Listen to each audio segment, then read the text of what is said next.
Elias Walker knelt in the dirt beneath the oak tree, pressing a folded letter into his 7-year-old daughter's trembling hand. His face was gray with fever, his body wasting from illness he could no longer hide. "Someone good will come," he whispered, though the words tasted like ash. Behind Lydia, little Anna clutched her sister's dress, too young to understand why Papa was crying. The Nebraska sun beat down merciless and bright, turning the drought-cracked earth to dust. Within the hour, Elias would walk away from his children and never look back, the most terrible act of love a father could commit. If you're watching from anywhere in the world, comment your city below so I can see how far this story travels. Hit that like button, settle in, and let me tell you about the day 2 little girls were left beneath an oak tree, and the stranger who refused to ride past. The summer of 1873 arrived on the Nebraska plains like a plague sent from hell itself. By late June, the sky had forgotten the shape of clouds. The earth cracked open in jagged lines that spread like lightning frozen in clay, and the grass that had once rolled green and endless turned the color of old bone. Cattle lowed pitifully in distant pastures, their ribs showing through hides gone dull and tight. Wells went dry. Creeks became memories traced in white alkali. And in a soddy 2 miles west of the nearest settlement, Elias Walker watched his daughters sleep and knew he was dying. It wasn't the drought that was killing him, though it had stolen his crops and his hope in equal measure. It was the fever that had come on 3 weeks prior, slow at first, just a heaviness in his limbs and an ache behind his eyes. Then the night sweats, the cough that brought up blood in small, terrifying amounts, the weight falling off his frame until his shirts hung loose and his hands shook when he tried to grip the plow. Lydia had noticed first. She was 7 years old, dark-haired and solemn, with her mother's careful eyes. She'd watched him stumble coming in from the field one afternoon and said nothing. But that night she'd portioned out the last of their cornmeal into smaller servings, saving the larger share for Anna, trying in her child's way to stretch what little they had. Anna was 5, golden-haired and still soft with the roundness of early childhood, though hunger had begun to hollow her cheeks. She didn't understand why Papa slept so much now, why he no longer swung her up onto his shoulders or sang the old songs Mama used to love. She only knew that the cabin felt darker, that Lydia cried quietly at night when she thought Anna was asleep, and that the hunger in her belly had become a constant companion. Their mother had died the winter before, caught in a blizzard on the way back from a neighbor's farm. They'd found her body 3 days later, frozen beneath a cottonwood, one hand still clutching the small bag of flour she'd borrowed. Elias had buried her in ground so hard he'd had to build a fire on it first to soften the earth enough to dig. He'd stood at that grave with a daughter on each side and sworn he would keep them safe, keep them fed, keep them whole. But a man could only fight so many battles at once. He'd tried everything. After Mary died, he'd worked the homestead dawn to dusk, planting every seed he had, mending every fence, praying for rain that never came. When the crops failed, he'd hired himself out, loading freight wagons, digging wells, breaking horses for men who could still afford to keep them. He'd ridden out to the railhead looking for work on the line crews, spent 2 weeks in a silver mine that paid in script instead of coin, driven cattle on a trail drive that left him coughing blood into his bandana. The money never lasted.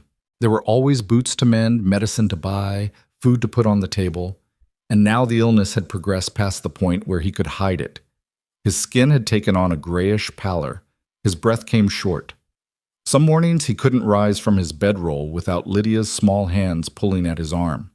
He had $4.30 left in the world. Not enough to see a doctor. Not enough to buy passage on a train going anywhere. Not enough to feed 2 growing girls through the winter that would come, drought or no drought. Not enough to keep them alive. The truth of it settled over Elias like a shroud as he sat in the pre-dawn darkness of the soddy, watching his daughters sleep on their shared pallet of straw and worn quilts. Lydia had one arm curled protectively around Anna, their faces peaceful in sleep despite the hunger that gnawed at them. They trusted him. They believed, with the absolute faith of children, that Papa would find a way. But there was no way left to find. He'd thought it through 100 times, turned it over in his mind until the edges of the idea had worn smooth. He could take them to the territorial orphanage in Omaha, but that was 3 days' journey, and he didn't have the strength to make it, much less the money for train fare. He could leave them with neighbors, but the Johnsons had moved back east when their well dried up, and the Kowalskis had 6 children of their own and were barely scraping by. He could keep them with him and watch them starve slowly as he grew too weak to work, too sick to provide. Watch their bright eyes dim and their laughter fade. Watch them become hollow, silent ghosts, haunting a failing homestead beside their father's wasting corpse.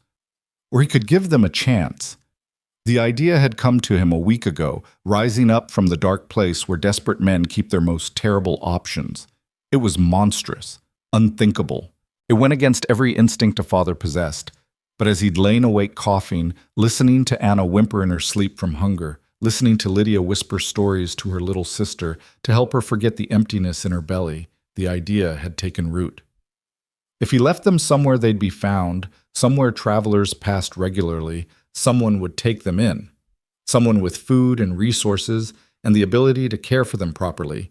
Someone who could give them what he no longer could, a future. He'd spent 3 days watching the road, timing the traffic. The route from the railhead to the settlement saw steady use. Freight wagons, ranch hands, families in covered wagons heading toward homesteads farther west. In 12 hours of observation, he'd counted 27 separate travelers. Some had stopped to water horses at the creek. Others had paused in the shade of the old oak tree that stood like a sentinel 50 yards from the road. The oak tree. It was perfect in its way, visible from a distance, offering shelter from the brutal sun, a natural stopping point. A place where 2 small girls might be found before the heat or the hunger or the fear killed them. Elias had written the letter by candlelight, his hand shaking so badly the words came out crooked. He'd rewritten it twice, trying to explain what could never be explained, trying to make strangers understand that this was not cruelty, but its opposite. A father's love pushed past the breaking point into territory where love and abandonment became the same terrible thing. To whoever finds these children, their names are Lydia and Anna Walker. They are good girls, kind and obedient. They have known hardship, but have not been hardened by it. They deserve better than I can give them. I am dying. Consumption has taken hold, and I have weeks left, perhaps less. I have no money for doctors, no family to take them, no means to provide for their future. I have tried every honest path available to a man in my position and found every door closed. I cannot watch them starve beside my sickbed. I cannot leave them alone in the world when I die, with no one to care whether they live or perish. So I am committing the greatest sin of my life. I am leaving them here in the hope that someone with the means to care for them will show mercy. I am trusting in the goodness of strangers because I have nothing else left to trust in.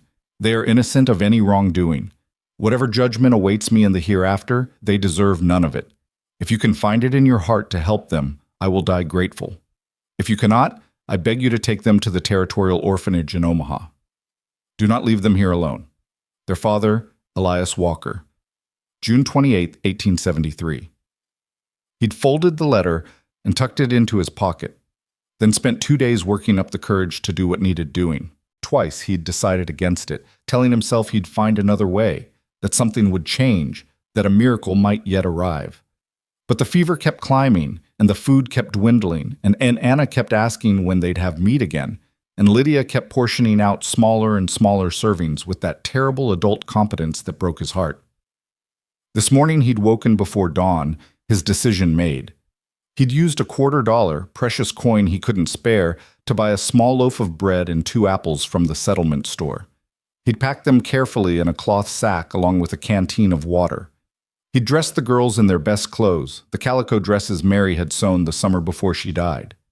He'd braided Lydia's dark hair and tied Anna's golden curls with a faded blue ribbon. Then he'd walked them out to the oak tree and told them they were going on an adventure. "Where are we going, Papa?"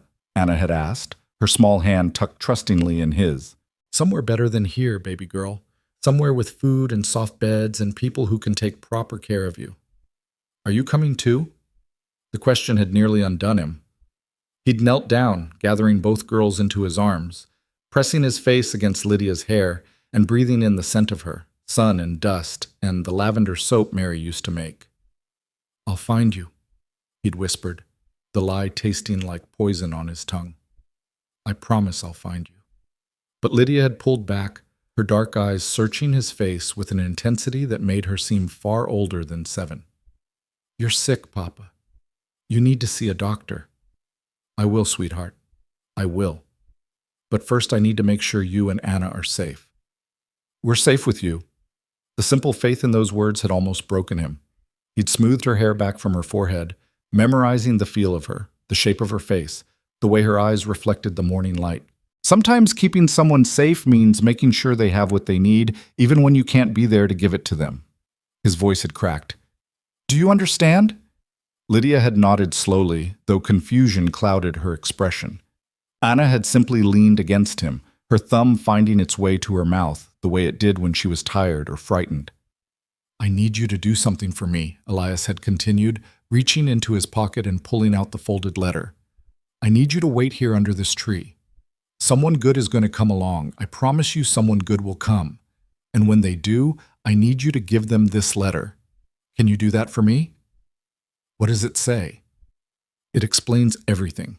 It tells them how special you girls are and how you need help. He'd pressed the letter into Lydia's hand, closing her small fingers around it. You hold on to this real careful. Understand? Don't lose it. Papa, I'm scared. I know, baby. I know you are. But you're the bravest girl I've ever known, and you're going to be fine. You're both going to be fine. He'd pulled the cloth sack from his shoulder and set it beside them. There's food in here, and water. You share it between you, and you wait. Someone will come. I promise someone will come. He'd stood then, his legs shaking, his vision swimming. Anna had reached for him, and he'd taken one step back, then another, each movement an agony worse than any physical pain the fever had brought. Papa, don't go! Anna's voice had risen, panicked. I love you, Elias had choked out. I love you both more than life itself. Don't you ever forget that. Don't you ever think for one moment that I wanted this. Papa, please!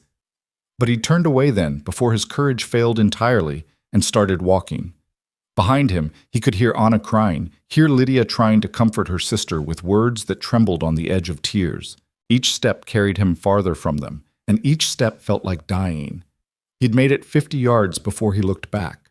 They were small figures beneath the oak tree, Lydia holding Anna in her lap, both of them watching him go. The morning sun painted them in shades of gold and shadow, and for a moment they looked almost like a painting, two children frozen in time waiting for salvation or damnation, whichever came first. Then Elias had forced himself to turn away and keep walking, his vision blurred with tears, his heart shattering with every breath. By the time he reached the soddy, he could no longer hear their cries. The silence was worse than the weeping. He'd gathered what little remained of value, a pocket watch that had been his father's, a silver button from his wedding vest, Mary's wedding ring that he'd kept on a chain around his neck. He'd wrapped them in a handkerchief and tucked them inside his shirt. Then he'd locked the door of the soddy behind him and started walking east, toward the railhead, toward whatever work he might find before the illness took him completely. Toward anywhere that wasn't here, where he wouldn't have to watch and wait to see if anyone stopped for his daughters, wouldn't have to know if they were found by saints or monsters or left to the mercy of the merciless prairie. He damned himself today. He knew it with complete certainty. Whatever afterlife awaited, whatever judgment came for men who abandoned their children, he would face it. But if even one kind soul stopped beneath that oak tree, if his girls found safety and food and a chance at the life he couldn't give them, then damnation would be a small price to pay. The sun climbed higher as Elias walked, and the fever burned hotter in his blood. And behind him, though he didn't know it, couldn't bear to know it, two little girls sat beneath an oak tree and waited for the world to decide their fate. But Lydia held her sister and watched their father disappear into the shimmering heat haze that rose from the prairie. Anna was crying, her small body shaking with sobs, but Lydia's eyes were dry. She felt strange, hollow, and distant, as if she were watching all of this happen to someone else. Papa was sick. She'd known it for weeks, though she'd tried not to let on that she'd noticed. She'd seen the blood on his handkerchief when he thought she wasn't looking. She'd heard him coughing through the night. She'd felt how thin he'd gotten when she helped him up in the mornings. He was dying, and he'd brought them here because he thought someone else could save them. The letter crackled in her hand, stiff paper with her father's careful handwriting. She couldn't read most of it. She knew her letters, but not enough to make sense of full sentences. But she understood what it must say. Help them. I can't anymore. When is Papa coming back? Anna whimpered against her shoulder. Lydia smoothed her sister's hair, the golden curls that were so different from her own dark waves. I don't know, Anna girl. I want to go home. We can't, not yet. Why not? Because Papa said to wait. Anna pulled back, her face red and tear-streaked, her lower lip trembling. But I want Papa. I know, me too. Lydia's voice cracked despite her best efforts to sound grown-up and in control. But we have to be brave now. We have to do what he said. I don't want to be brave. I'm scared. Me too, Lydia whispered, then forcing strength she didn't feel into her voice. But we have each other, right? And Papa left us food. Let's see what's in the bag. She reached for the cloth sack, hoping the distraction would calm Anna's tears. Inside she found the bread, the apples, and the canteen. Her stomach twisted with hunger at the sight of real food, more than they'd seen in days. But she knew it had to last, had to be rationed carefully, the way Mama had taught her before she died. She tore a small piece from the loaf and handed it to Anna. Eat this slow. Make it last. Anna took the bread with both hands, staring at it like it was something precious and fragile. What about you? I'll have some later. You eat first. It was a lie, but a small one. Lydia would eat when Anna was settled, when her sister wasn't watching to see if Lydia took a larger share. For now, keeping Anna calm was more important than the gnawing hunger in her own belly. The morning stretched long and hot. Lydia made Anna drink water from the canteen, then took a small sip herself. They sat in the shade of the oak tree and watched the road, but no one came. The sun climbed higher, the heat pressed down like a physical weight. Tell me a story, Anna said eventually, her head resting on Lydia's shoulder. What kind of story? About Mama. Tell me about when she was little. Lydia thought back to the stories their mother had told them, the memories that were already beginning to fade like old cloth left too long in the sun. Mama grew up in Ohio, near a big river. She had 3 sisters and 2 brothers, and they had a farm with apple trees and cows and chickens. She said in the spring, the whole farm would smell like apple blossoms, and in the fall, they'd make cider and pie and applesauce. She kept talking, spinning out the familiar tales, and slowly Anna's breathing deepened, and her body relaxed. The little girl's thumb found its way to her mouth, and within minutes, she was asleep. Lydia sat still, afraid to move and wake her sister. The road shimmered in the heat. Somewhere far off, a hawk cried. The world felt vast and empty and indifferent to 2 small girls waiting beneath a tree. Someone will come, Papa had promised. Someone good will come. Lydia held the letter tight in her free hand and tried to believe him. The afternoon crept past. Anna woke, fretful and hot. They shared another small piece of bread and some water. Lydia tried to start a game, singing the counting songs Mama used to sing, but Anna was too listless to join in. The heat was oppressive, turning the air thick and hard to breathe. My stomach hurts, Anna whimpered. I know, baby. Mine too. When is someone coming? Soon. They'll come soon. But the road remained empty. Once a dust devil spun across the prairie in the distance, twisting and dancing like something alive. Once, Lydia thought she heard the sound of hoofbeats, but when she scrambled to her feet and shaded her eyes, there was nothing but the endless grass and the punishing sun. The shadows began to lengthen. The sky turned from harsh white to softer gold. Lydia felt panic rising in her chest. What if no one came today? What if they had to spend the night out here alone? She'd heard stories about wolves on the prairie, about men who weren't safe to meet on empty roads, about children who wandered off and were never found. Lydia, I'm cold. Lydia touched Anna's forehead and felt the heat radiating from her skin. Not cold, fever. Whether from fear or illness or the stress of the day, Anna was burning up. It's okay, Lydia said, though terror clawed at her throat. It's okay, we'll be fine. Someone's coming. Someone has to come. She pulled Anna into her lap and wrapped her arms around her sister, and together they watched the sun sink lower toward the horizon, painting the sky in shades of amber and rust. The light turned everything strange and beautiful. And for a moment, Lydia let herself imagine that Mama was watching from somewhere beyond that golden sky, keeping vigil over her girls.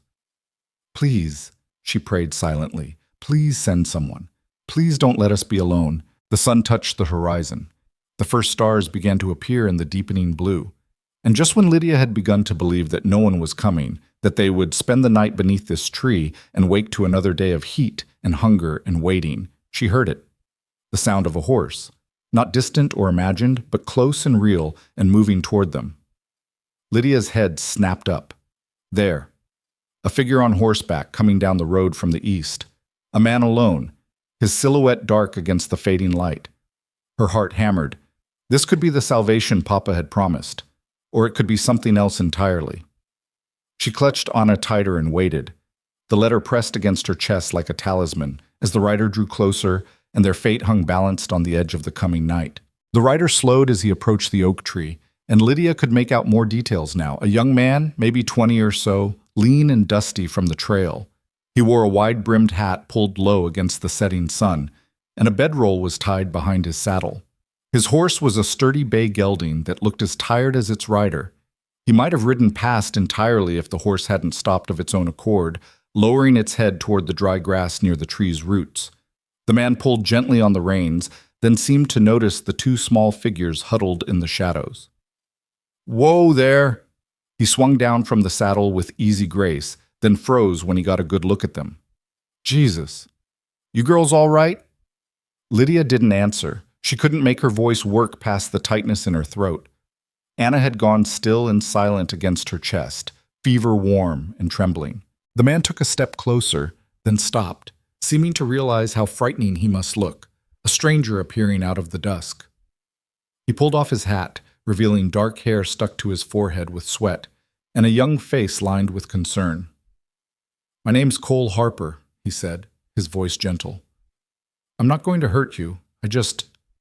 What are you doing out here all alone?" Still Lydia couldn't speak. She clutched the letter tighter, feeling the paper crumple in her fist. Cole's eyes dropped to her hand, then back to her face. "Is that for me?" Slowly Lydia extended her arm, offering the letter. Her hand shook so badly the paper rattled. Cole crossed the distance between them and took it carefully, as if afraid any sudden movement might send them scattering like frightened rabbits. He unfolded the letter and angled it toward the fading light, his lips moving slightly as he read. Lydia watched his expression change, surprise giving way to shock, then something that looked like pain. When he finished, he lowered the letter and stared at them with eyes that had gone dark and troubled. "Your father left you here?" Lydia found her voice at last, small and hoarse. "He's sick. He said someone good would come." "How long have you been waiting?" "Since morning." Cole's jaw tightened. He looked up and down the empty road as if expecting to see the father returning, then back at the girls. "You been out here all day? In this heat?" "We have water and bread." But even as Lydia said it, she knew how pathetic it sounded. A few scraps of food and half a canteen against an entire day beneath the merciless sun. "Lord have mercy." Cole ran a hand through his hair, then crouched down to their level, his eyes moving from Lydia to Anna and back again. "Your sister, is she all right?" "She's hot. She says she's cold, but she's burning up." Cole reached out slowly, telegraphing his movement, and touched the back of his hand to Anna's forehead. Even in the dim light, Lydia could see the worry deepen in his face. "She needs water, and she needs to get out of this heat."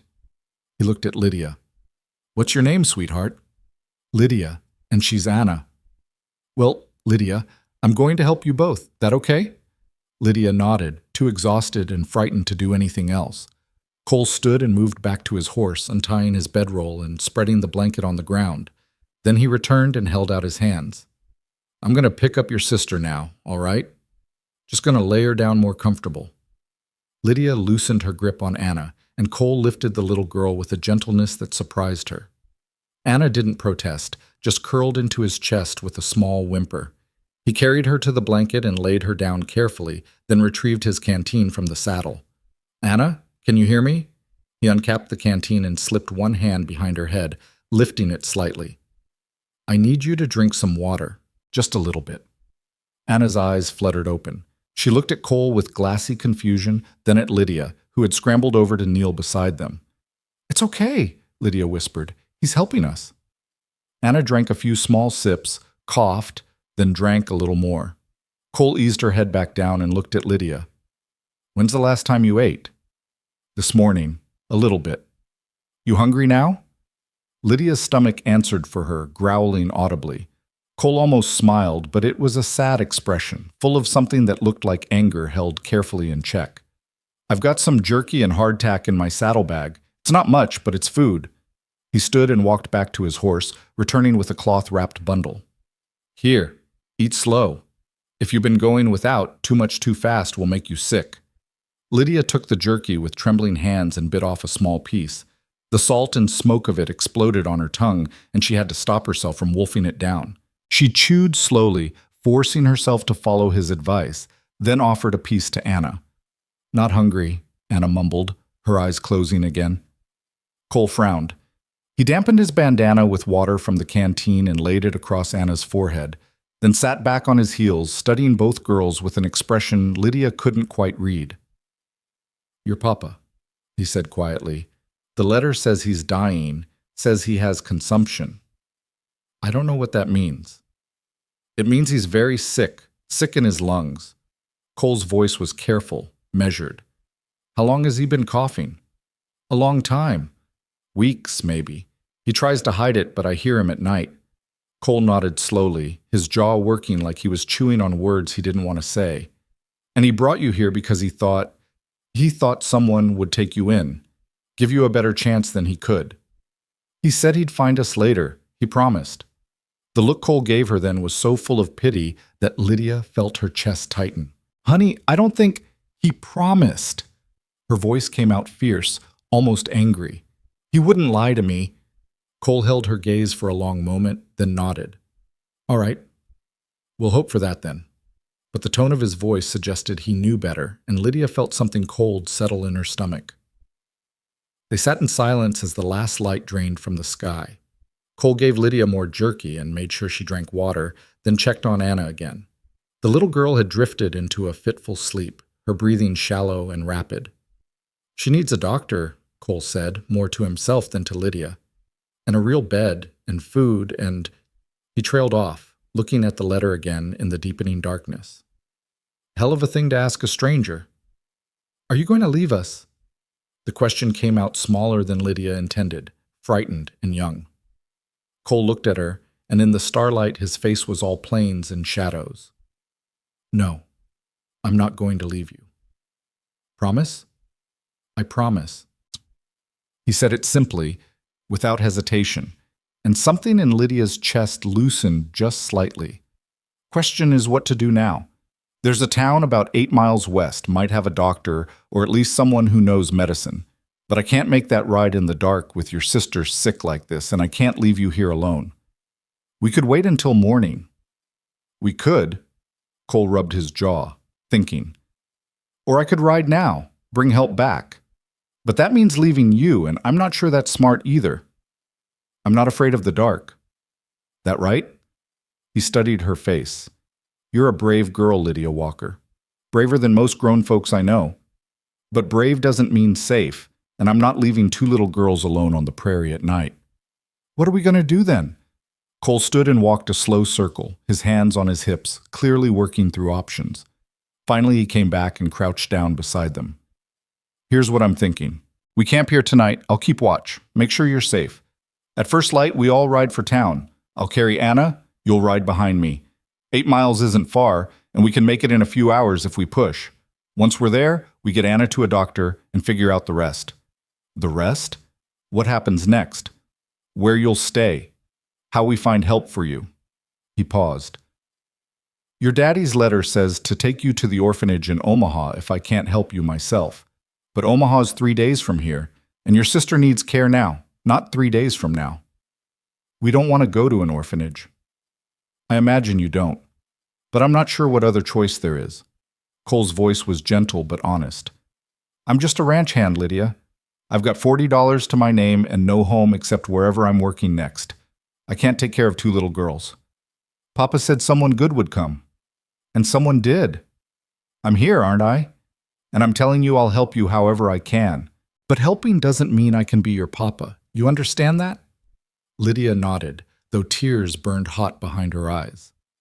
She did understand, understood that Papa wasn't coming back, understood that no one wanted two more mouths to feed, understood that she and Anna were alone in the world and would likely stay that way.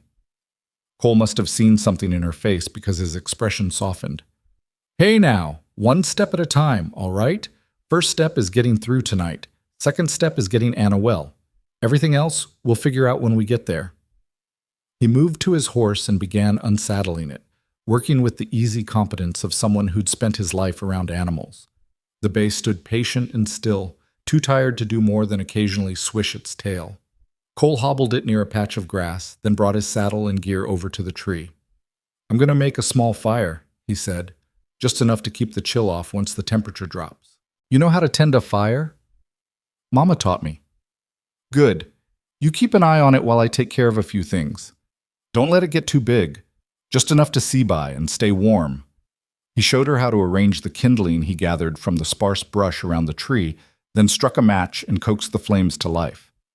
The small circle of light pushed back the darkness, and Lydia felt marginally safer with its warmth against her face. Cole settled himself on the other side of Anna, his back against the tree trunk, his rifle laid across his lap. He pulled out more jerky and offered it to Lydia, then ate some himself, chewing slowly and staring out into the darkness beyond their small circle of firelight. You mind if I ask you something? His voice was quiet, almost hesitant. What? Your mama. The letter says she passed. How long ago? Last winter, she got lost in a blizzard. Cole was silent for a moment. I'm sorry, that's a hard thing. Papa tried real hard after that.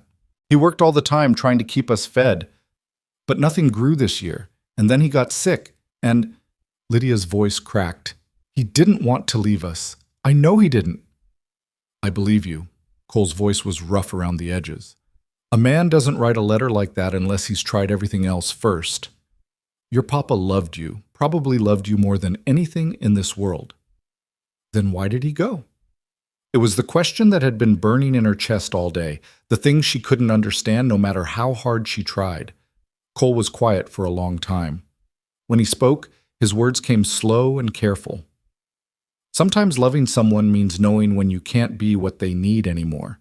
Means making the hardest choice there is so they might have a chance at something better. Your daddy knew he was dying, knew that if he kept you with him, you'd watch him waste away, and then you'd be alone with no one to turn to. So he brought you here to a place where travelers pass, and he trusted that someone would stop. Someone who could do for you what he couldn't. But he left us. He did, and I imagine it's killing him worse than the consumption ever could. Cole shifted, adjusting the rifle in his lap. I don't know if that makes it right or wrong. I just know it wasn't done out of meanness or because he didn't care. Sometimes the world backs you into corners where there aren't any good choices left, just bad ones and worse ones. Lydia absorbed this, turning it over in her mind. Part of her wanted to argue, to insist that Papa should have stayed no matter what. But another part, the part that had watched him struggle through his illness, that had seen the desperation in his eyes when he counted out their dwindling supplies, understood what Cole was saying. Are you angry at him? She asked. Your father? Cole thought about it. No, I'm angry at the situation. Angry at a world that puts men in positions like that. But your daddy? He did what he thought he had to do. Can't fault a man for that. The fire crackled between them. Anna stirred in her sleep, mumbling something incoherent, and Cole leaned forward to check her forehead again. Fever's not breaking, he murmured. Soon as there's light enough to see by, we ride. Will she be all right? I don't know, honey. I hope so. He met Lydia's eyes across the firelight. But I promise you this. I'm going to do everything in my power to make sure she gets the help she needs. Both of you. Why? The question seemed to catch him off guard. Why what? Why are you helping us? You don't know us. You said yourself you're just a ranch hand with $40. You could have ridden past. Most people probably would have. Cole looked away, staring into the darkness beyond the fire. When he spoke, his voice was different, younger somehow, and touched with old pain. When I was about your age, maybe a little younger, my mama died. Fever took her quick. One day she was fine, 3 days later she was gone. My daddy couldn't manage a ranch and a kid on his own, so he sent me to live with my uncle in Kansas City. Uncle Garrett was supposed to take care of me, teach me a trade, make sure I grew up right. He paused, his jaw tightening.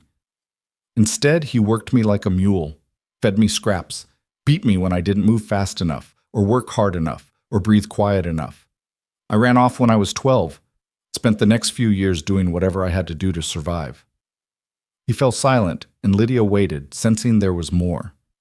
Point is, Cole continued, I know what it's like to be small and scared and left to the mercy of strangers. I know what it's like to hope someone will show you kindness and have that hope disappointed more times than not. So when I see two little girls sitting alone beneath a tree, waiting for someone to prove that the world isn't entirely cruel, he shrugged. I guess I'm not the kind of man who can ride past that. Did you ever see your daddy again? No. He died about 3 years after he sent me away. Kicked by a horse, from what I heard. Didn't get word of it until months after he was buried. Cole's voice was matter-of-fact, but Lydia heard the hurt underneath. By then I was working cattle drives, sleeping rough, moving from job to job. Figured I'd make my own way in the world since I couldn't count on anyone else to do it for me. Is that what you were doing today? Going to a new job? Was heading to a ranch up near the Wyoming border. Supposed to start work there next week. Steady pay, room and board, chance to maybe save up enough to start my own spread someday. He smiled faintly. Guess that plan's changed now. Lydia felt a stab of guilt. Because of us?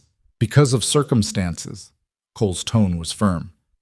Not because of you. You didn't ask to be left here any more than I asked to find you. But here we are, and we'll make the best of it. What if the ranch won't wait? Then I'll find another job. Jobs come and go. But walking away from 2 kids who need help? He shook his head. That's not something I could live with. Not after I've been on the other side of it. They lapsed into silence again. Lydia fed small sticks to the fire and watched Anna sleep, her little sister's face flushed and peaceful despite the fever. Cole kept his vigil, his eyes constantly scanning the darkness, the rifle never far from his hands. The night deepened. Stars wheeled overhead in vast profusion, so many and so bright that Lydia felt dizzy looking up at them. The prairie night was alive with small sounds, insects chirping, the distant yip of coyotes, the whisper of wind through the dry grass. Each time a sound came too close or too strange, Cole would tense, his hand moving to the rifle, until he'd identified the source and relaxed again. You don't have to stay awake, he said eventually. I'll keep watch. I'm not sleepy. Lydia, when's the last time you got a full night's rest? She couldn't remember. The last few weeks had been a blur of worry and hunger and trying to take care of Anna while Papa grew weaker. I don't know. Then lie down next to your sister and get some sleep. Morning's going to come early and we've got a hard ride ahead of us. What if something happens? Then I'll wake you. But nothing's going to happen, I promise. Lydia wanted to protest further, but exhaustion was pulling at her like a physical weight. She curled up next to Anna, sharing the blanket Cole had spread for them, and let her eyes drift closed.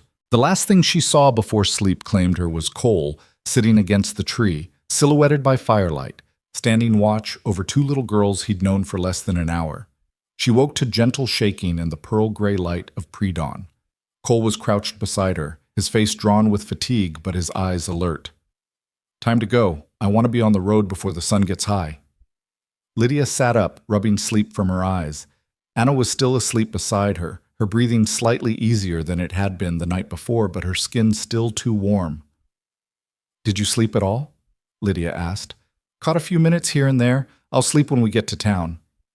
Cole was already moving, kicking dirt over the dying fire, gathering his gear. You think you can wake your sister while I saddle the horse?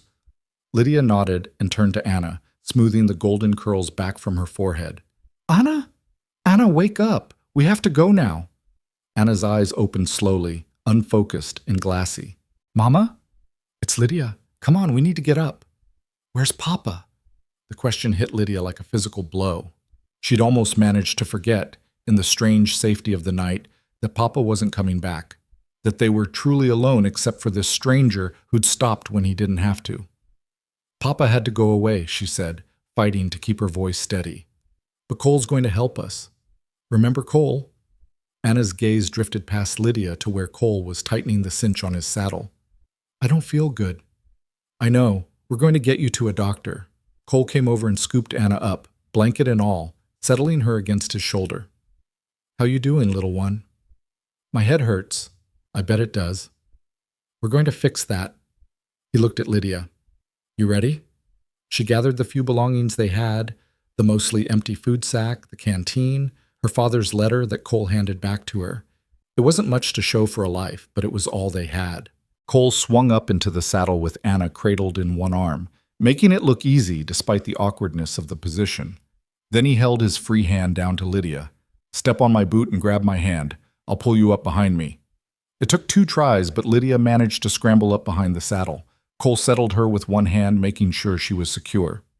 Hold onto my belt and don't let go, no matter what. If you start to slip, you yell. Understand? Yes. All right then. He clucked to the horse and they started forward, leaving the oak tree behind them. Let's go find some help. The ride was long and uncomfortable, the horse's gait jostling them with every step. Lydia clung to Cole's belt as instructed, her arms aching from the effort of holding on. Anna dozed fitfully against Cole's chest, occasionally whimpering but mostly silent. The sun climbed higher, turning the world bright and brutal, and Lydia felt sweat running down her back despite the early hour. Cole stopped once to let the horse drink from a small stream and to give the girls water. Anna managed a few sips but refused food. Lydia forced herself to chew some jerky even though her stomach was in knots. How much farther? She asked. Another hour, maybe a bit more. Cole's voice was tight with fatigue. You doing all right back there? My arms hurt. I know. Just hold on a little longer. They rode on. The landscape gradually changed from empty prairie to scattered homesteads, then to the outskirts of a settlement. Buildings appeared in the distance, first 1 or 2, then a small cluster that marked the beginning of the town. Cole urged the horse to a faster pace, and within minutes they were riding down a dusty main street lined with false-fronted buildings. A few early risers stopped to stare at the strange sight of a trail-worn cowboy carrying a sick child with another clinging to his back. Where's the doctor? Cole called to a man standing outside a general store. End of the street. White house with green shutters. The man pointed. That your little girl? She's sick. Needs help now. Cole didn't wait for further conversation. He kicked the horse into a trot and headed for the White House, pulling up in front of it and dismounting in one smooth motion. He handed Anna down to Lydia, then helped Lydia slide to the ground before tying the horse to the hitching post. The house had a small sign beside the door, Dr. Samuel Frost, physician. Cole pounded on the door with more force than was strictly necessary. After a moment, it opened to reveal a middle-aged man in shirt sleeves, his gray hair mussed as if he'd just woken. What's the emergency? This little girl. She's had fever since yesterday, won't eat, seems confused. I don't know what's wrong with her, but she needs help. Dr. Frost's expression shifted from annoyed to professional in an instant. Bring her inside. The interior of the house was cool and dim after the bright morning sun. Dr. Frost led them to an examination room and gestured for Cole to lay Anna on the table. The doctor lit a lamp and began his examination, checking Anna's eyes, listening to her chest, feeling the glands in her neck. How long has she been like this? He asked without looking up. Cole glanced at Lydia. Since yesterday afternoon? Yes, sir, Lydia confirmed. She was fine in the morning, but by afternoon she said she was cold even though she was burning up.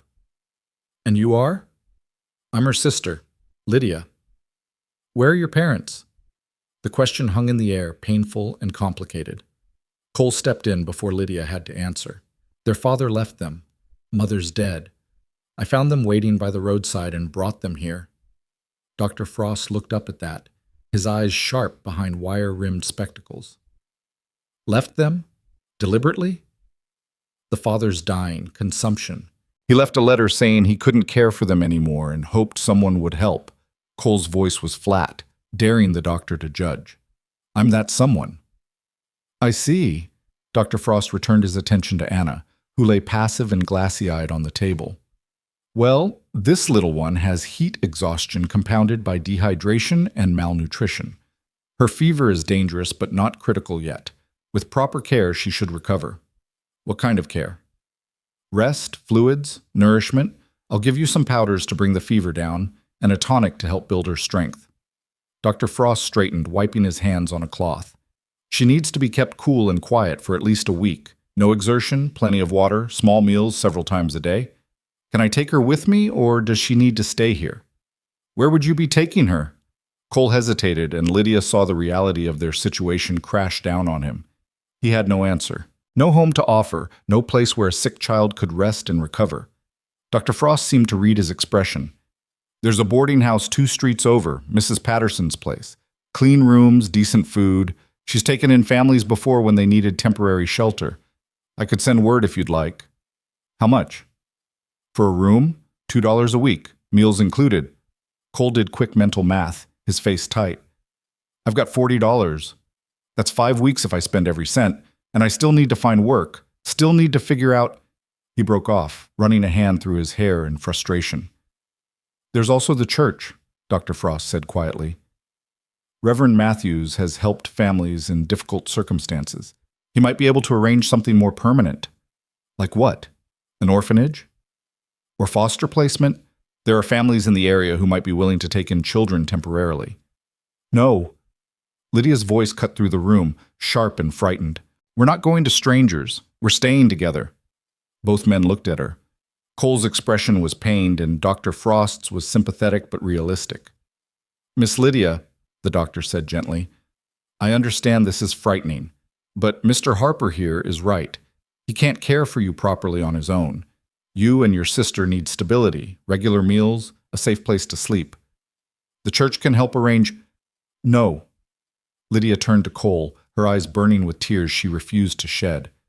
You promised. You said you wouldn't leave us. Cole knelt down to her level, his hands on her shoulders. And I won't. But helping you might mean finding people who can do more for you than I can. People with homes and resources, and I don't want other people. I want you. The words came out fierce and desperate, and Lydia saw something break in Cole's face. He pulled her into a hug, and she buried her face against his shoulder, finally letting the tears come. All right, he said quietly, his voice rough. All right, we'll figure something out. I don't know what yet, but we'll figure it out. He held her until the tears slowed, then pulled back to look at her face. But first we get Anna well. That's the most important thing right now. Everything else, we'll take one step at a time. Deal? Lydia nodded, wiping her eyes with the back of her hand. Dr. Frost cleared his throat. I'll prepare those medicines, and I'll send my assistant to Mrs. Patterson's to see about a room. He paused. For what it's worth, young man, you're doing a good thing here. Not many would have stopped. Plenty would have, Cole said. They just didn't happen to come along when these girls needed them. He turned back to Anna, smoothing her hair with a gentleness that made Lydia's chest ache, and for the first time since Papa had walked away, she let herself believe that maybe, just maybe, they were going to be all right. Mrs. Patterson's boarding house sat on a quiet side street, a 2-story clapboard structure painted pale yellow with white trim that had seen better days but still maintained an air of respectability. A hand-painted sign hung from the porch rail. Clean rooms, respectable lodgers only. Inquire within. Cole carried Anna up the front steps while Lydia followed close behind, her hand gripping the back of his shirt as if afraid he might disappear if she let go. Dr. Frost's assistant had run ahead to make arrangements, and the door opened before Cole could knock. The woman who stood in the doorway was perhaps 60, with iron-gray hair pulled back in a severe bun and sharp blue eyes that took in the disheveled trio with a single sweeping glance. She wore a clean but faded calico dress and an apron that showed evidence of recent flower work. You'd be Mr. Harper, I presume. I'm Constance Patterson. Her voice was brisk but not unkind. Dr. Frost's boy said you needed a room for a sick child. Yes, ma'am, and her sister. I can pay $2 a week, meals included, same as the doctor said. Mrs. Patterson's eyes moved from Cole to the small bundle in his arms, then down to Lydia. Something in her expression softened slightly. Come in, then. No sense discussing business on the porch. The interior of the boarding house was dim and cool, with lace curtains filtering the morning light. The smell of baking bread hung in the air, and Lydia's stomach clenched with hunger so intense it was almost painful. Mrs. Patterson led them up a narrow staircase to the second floor and down a hall papered in faded roses. "This room here will do?" She opened a door to reveal a small but clean space with a double bed covered in a worn quilt, a washstand with a porcelain basin, and a single window overlooking the back garden. "It's not much, but the sheets are fresh and the mattress is good. There's a privy out back and a pump in the yard for washing." Cole laid Anna gently on the bed.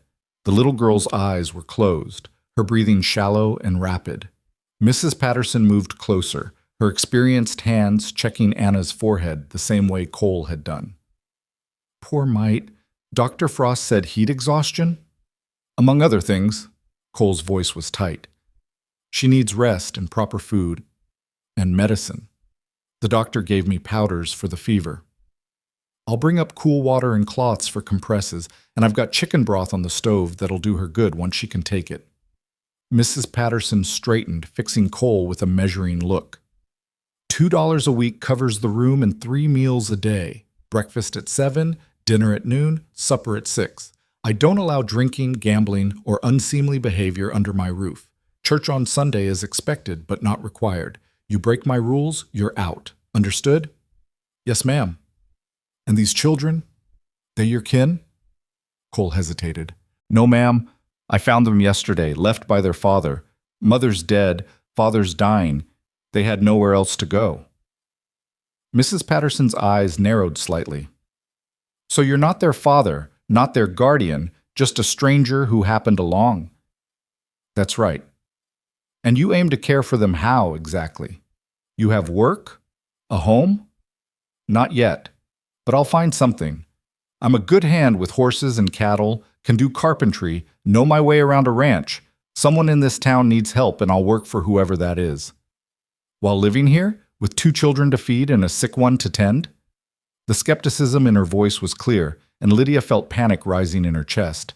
She stepped forward before she could stop herself. "He saved us. He didn't have to stop, but he did, and he stayed with us all night to keep us safe, and he brought us here even though he was supposed to be going somewhere else. He's good, and he's helping us, and we don't have anyone else." The words tumbled out in a rush, desperate and pleading. Mrs. Patterson looked down at her, and Lydia saw something shift in those sharp blue eyes. "Is that so?"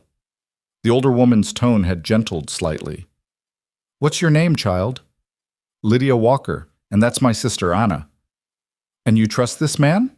Lydia looked at Cole, who stood watching her with an expression she couldn't quite read.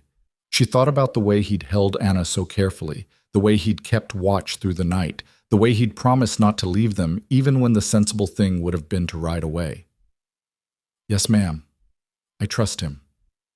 Mrs. Patterson was quiet for a long moment, her gaze moving between Lydia's determined face and Cole's weary one.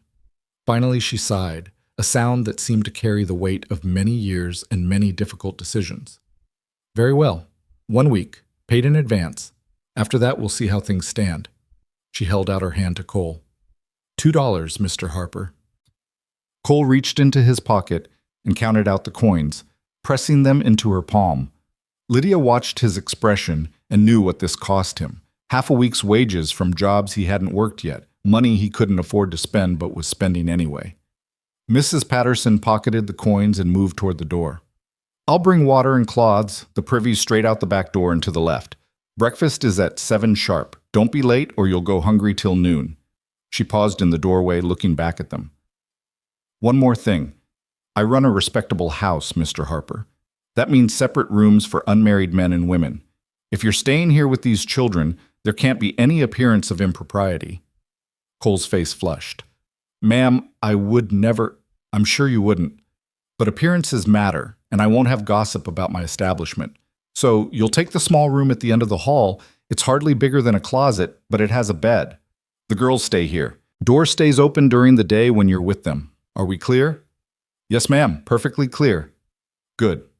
Mrs. Patterson's expression softened again, just a fraction. "For what it's worth, Mr. Harper, what you're doing for these children is admirable. Foolish, perhaps, but admirable. I hope you know what you're getting yourself into. So do I, ma'am. So do I. She left, her footsteps creaking down the stairs. Cole stood in the middle of the small room, looking lost and overwhelmed. Lydia went to the bed and climbed up beside Anna, taking her sister's hot hand in hers. She gonna be all right? She asked quietly. Cole came over and sat on the edge of the bed, his shoulders slumped with exhaustion. The doctor thinks so. We just need to get the fever down and get some food in her. He rubbed his face with both hands. I need to give her that medicine Dr. Frost prepared. He pulled a small paper packet from his pocket and looked around the room. No water yet. I'll run down to the pump and fill that basin. He stood, swaying slightly, and Lydia realized he'd been awake for more than 24 hours straight. You should sleep, she said, after Anna's settled, after I make sure you're both safe. We are safe. You got us here. Cole looked at her with eyes that held too much sorrow for someone so young. Getting you here was the easy part, Lydia. Figuring out what comes next, that's going to be harder. He left to fetch water, and Lydia sat alone with her sleeping sister in the quiet room that smelled of lavender soap and old wood.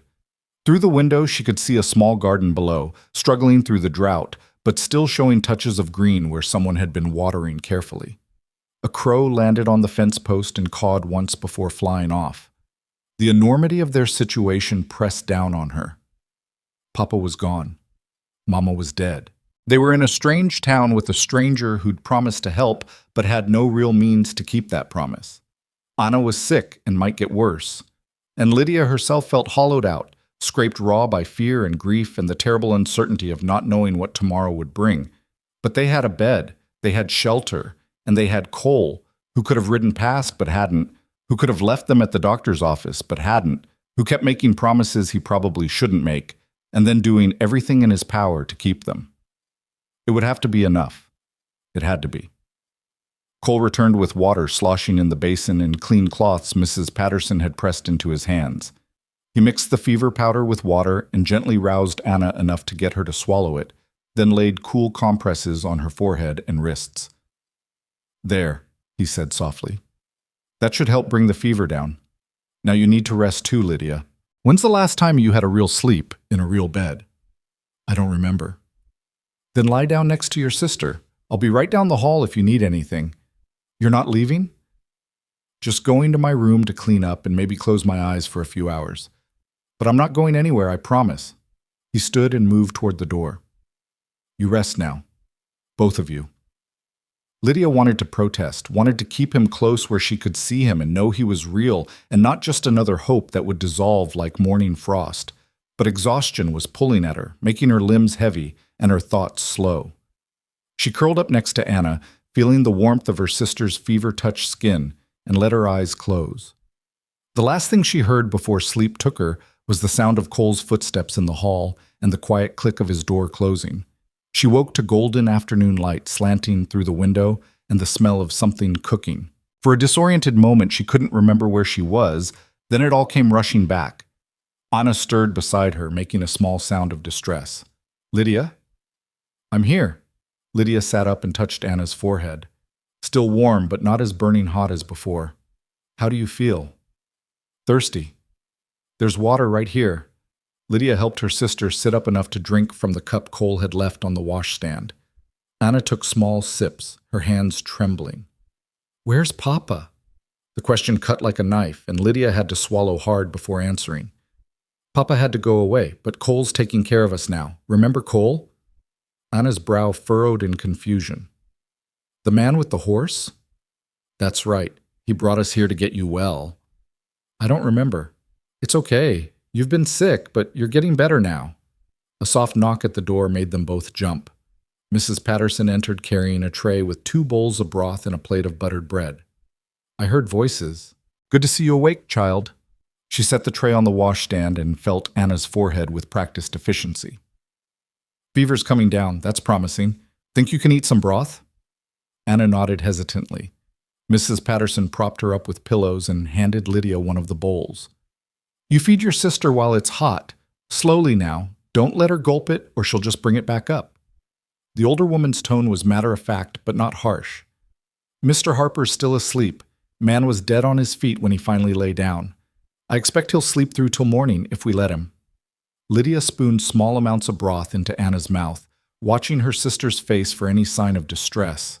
The broth was rich and salty, and after a few bites, some color began to return to Anna's cheeks. Mrs. Patterson watched them for a moment, then spoke again. Dr. Frost stopped by about an hour ago, wanted to check on the little one, but I told him to come back in the morning. He left more medicine and said to make sure she drinks plenty of water. She paused. He also mentioned that your father left you by the roadside deliberately. That true? Lydia's hand stilled on the spoon. Yes, ma'am. And Mr. Harper just happened to find you? He was riding to Wyoming for work, but he stopped when he saw us. Changed his whole life for two children he'd never met. Mrs. Patterson's voice held something like wonder mixed with doubt. That's either the noblest thing I've ever heard or the most foolish. He's good, Lydia said fiercely. He's the only one who stopped. Everyone else just rode past all day long, and he's the only one who cared enough to help us. Easy, child. I'm not criticizing, just trying to understand. Mrs. Patterson settled into the chair by the window. What's your story? Where do you come from? So Lydia told her, haltingly at first and then with more confidence. She told about Mama dying in the blizzard, about Papa trying so hard to keep them fed and failing, about the drought and the sickness and the terrible morning when Papa brought them to the oak tree and walked away. She told about waiting all day in the heat, about Anna getting sick, about Cole appearing like an answer to a prayer Lydia hadn't known how to pray. Mrs. Patterson listened without interrupting, her weathered face impossible to read. When Lydia finished, the older woman was quiet for a long moment. Your father loved you, she said finally. That's the hardest part to understand, isn't it? How love can look like abandonment. But I've lived long enough to know that sometimes the cruelest circumstances can force the kindest hearts into terrible choices.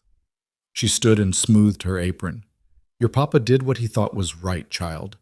Whether it was right or wrong, only time will tell. But you and your sister are here now, and you're safe for the moment. That's something. What happens when the week is over? Lydia asked, the question she'd been afraid to voice. That depends on Mr. Harper and whether he can find work.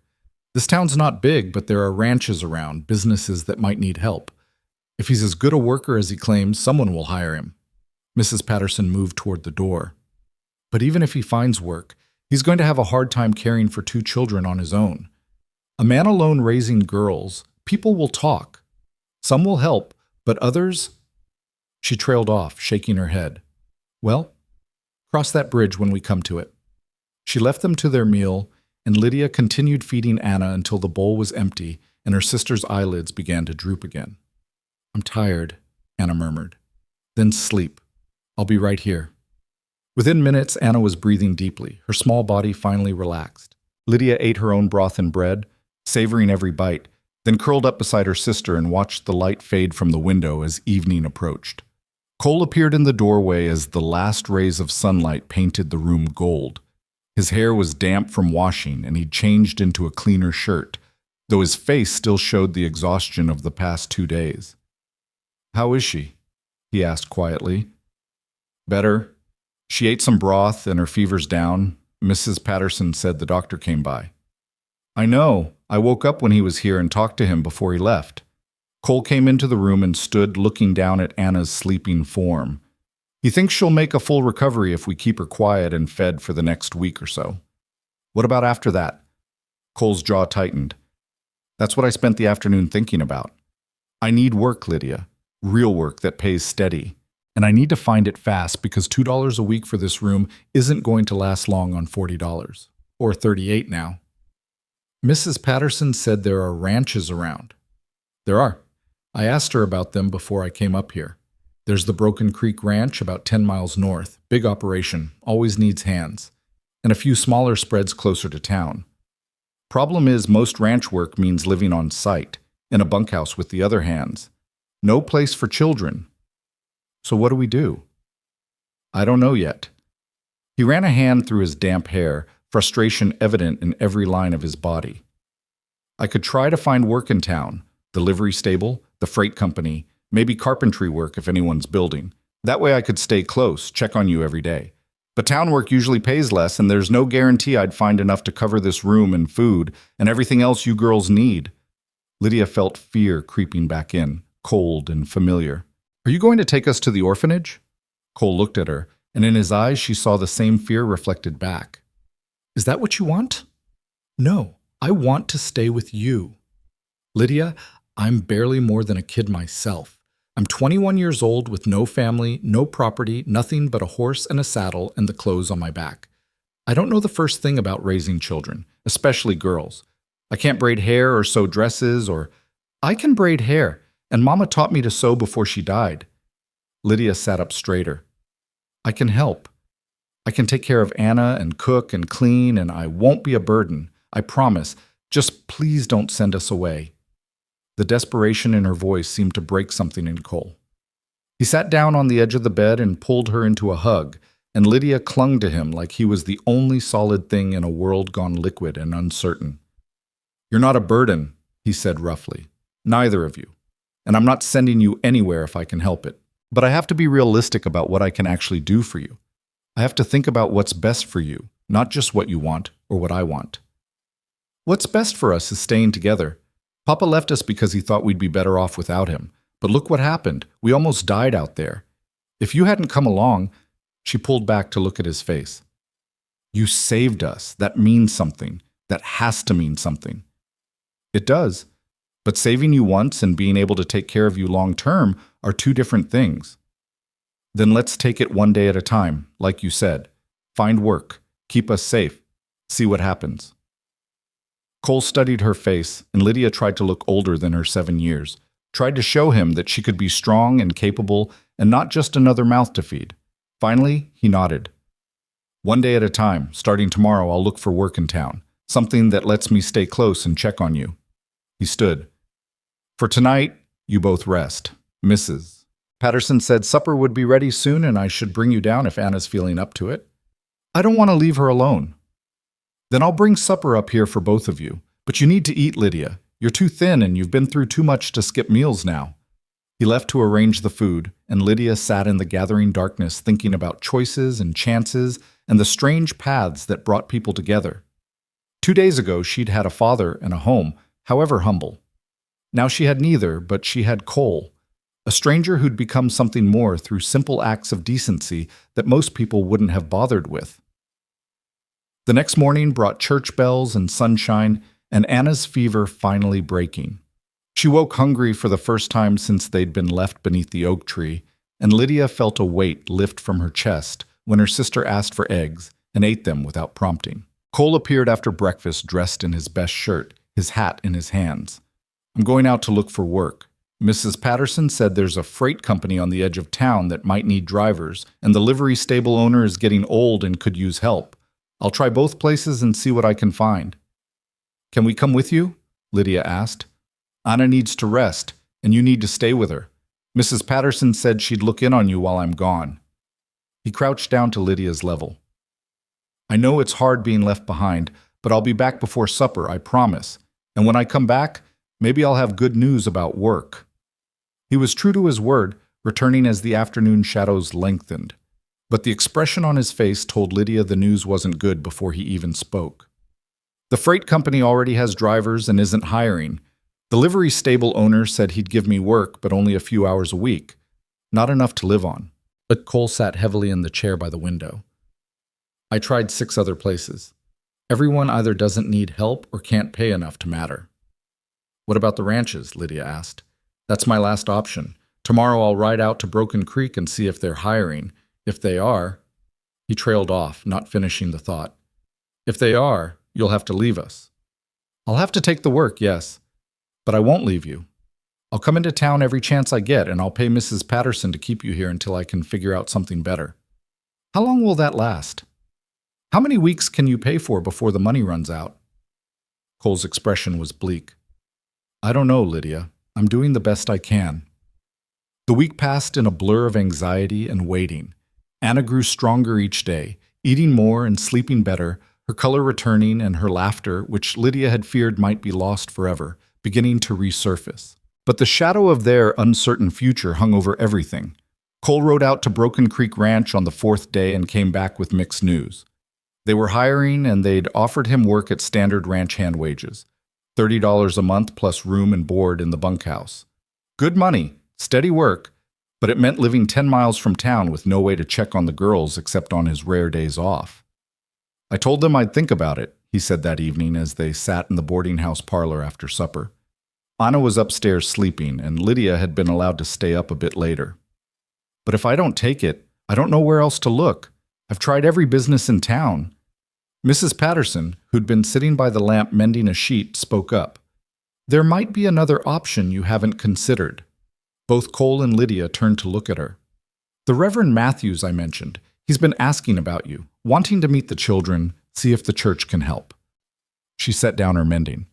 I know you're resistant to the idea of foster placement or the orphanage, but hear me out. The church has resources. They might be able to find a family willing to take the girls in, at least temporarily. A good family, not strangers off the street. We don't want to be split up, Lydia said immediately, and you wouldn't be. The church would try to place you together. Mrs. Patterson looked at Cole. Mr. Harper, you're a good man and your heart's in the right place, but you can't build a life for these children on good intentions alone. You need help. Let the church provide it. Cole was quiet for a long moment, his hands clasped between his knees, his gaze fixed on the worn carpet. When he finally spoke, his voice was rough with emotion he was trying hard to control. I grew up in churches, Mrs. Patterson. I know how they work. They mean well, but meaning well doesn't always translate to doing well. Foster families can be cruel. Orphanages can be worse. And once I hand these girls over to someone else, I lose any say in what happens to them. He looked up, meeting her eyes. I can't do that. I can't be the second person to abandon them. Taking the ranch job isn't abandonment. It's providing for them in the only way you can. It's leaving them with strangers while I go live somewhere else. How is that different from what their father did? The question hung heavy in the air. Mrs. Patterson sighed and picked up her mending again. The difference is you'd be coming back. You'd still be in their lives, still watching over them. That's more than most orphans get. She threaded her needle with careful precision. But it's your choice, Mr. Harper. Just know that this week is almost up, and come Sunday you need to either pay for another week or make other arrangements. Cole stood abruptly and walked to the window, staring out at the dark street. Lydia could see the tension in his shoulders, the way his hands clenched and unclenched at his sides. I'll pay for another week, he said finally, and I'll take the ranch job. I'll work every hour I can, save every cent, and when I have enough put by, I'll figure out something better, something permanent. And if that takes months, years, then it takes however long it takes. He turned back to face them. I made a promise to these girls. I'm keeping it, even if I have to do it the hard way. Mrs. Patterson shook her head but didn't argue further. Very well. The room is yours for another week. After that, we'll see where things stand. Lydia felt tears prickling behind her eyes, relief and fear mixed together in equal measure. Another week. It wasn't much, but it was something. It was time. Cole sent word to Broken Creek Ranch the next morning that he'd take the job, with the condition that he wouldn't start until the following Monday. That gave him 4 more days with the girls, 4 more days to make sure they were settled and safe before he had to leave them. He spent those days teaching Lydia everything he could think of that might be useful. How to bargain at the market for the best prices. How to recognize when Anna was getting sick versus just tired. How to ask Mrs. Patterson for help if something went wrong. He made her repeat back instructions until he was satisfied she understood. And Lydia bore it patiently, even though part of her wanted to scream that she didn't want to learn these things because she didn't want him to go. On Sunday, they attended church together, Cole in his clean shirt and the girls in their worn calico dresses that Mrs. Patterson had helped Lydia wash and mend. Reverend Matthews was a portly man with kind eyes and a voice that carried to the back of the small sanctuary. He preached about caring for widows and orphans, and Lydia felt every eye in the congregation turn toward them at some point during the sermon. Afterward, people approached with casseroles and offers of help, and thinly veiled curiosity about the cowboy and his unexpected charges. Cole handled it all with quiet dignity, accepting the food gratefully and deflecting the nosier questions with polite vagueness. That's the family I told you about, Mrs. Patterson said, drawing Cole's attention to an older couple standing near the church steps. Robert and Sarah Chen. They came from California 15 years ago, ran a laundry until Robert's health forced him to retire. They've fostered children before, always treated them well. Cole studied them, the man thin and frail-looking, the woman sturdy and practical with gentle hands that reminded Lydia somehow of Mama. They were talking to Reverend Matthews, glancing occasionally in the direction of Cole and the girls. Are they looking to foster again? Cole asked. I don't know, but it couldn't hurt to ask. Before Cole could respond, Anna tugged on Lydia's hand. I don't feel good. Lydia touched her sister's forehead, warm again, though not dangerously so. She's tired. We should get her back to the boarding house. Cole scooped Anna up without hesitation. Then that's what we'll do.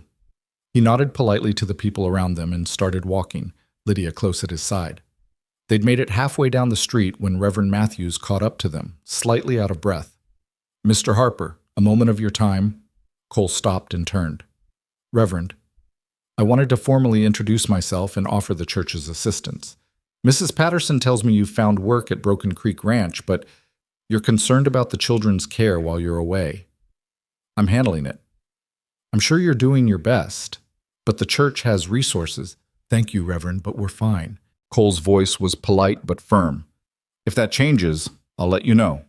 Reverend Matthews looked like he wanted to press the matter, but something in Cole's expression stopped him. Very well, but please know the offer stands. Those girls deserve stability and care, and if you find you need help providing it, we're here. I appreciate that. Cole shifted Anna's weight in his arms.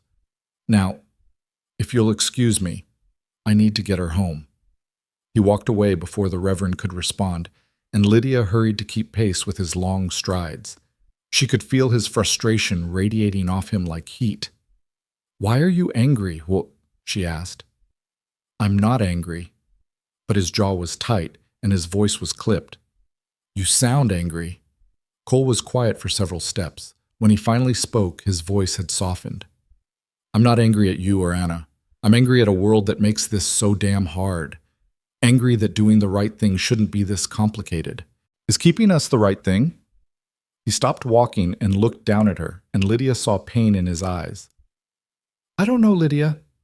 I honestly don't know anymore. All I know is that I can't walk away. I've tried to talk myself into it, tried to convince myself that you'd be better off with someone else.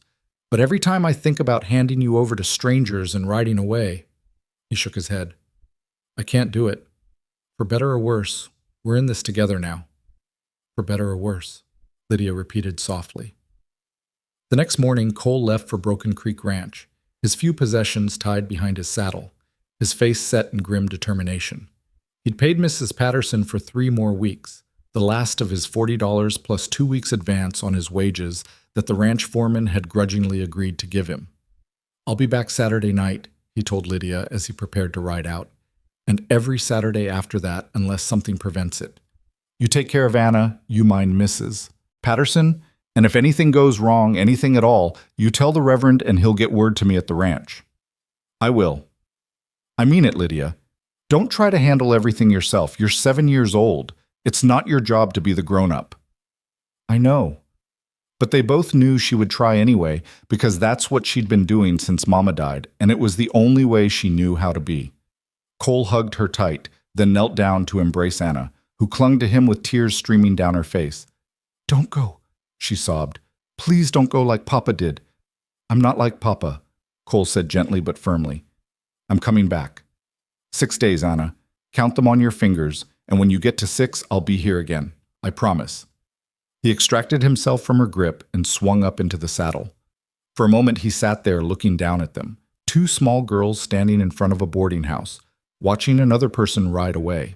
Then he turned the horse and headed north, and Lydia stood with her arm around Anna's shaking shoulders and watched until he disappeared from view. Mrs. Patterson appeared on the porch. Come inside, girls. No sense standing in the street.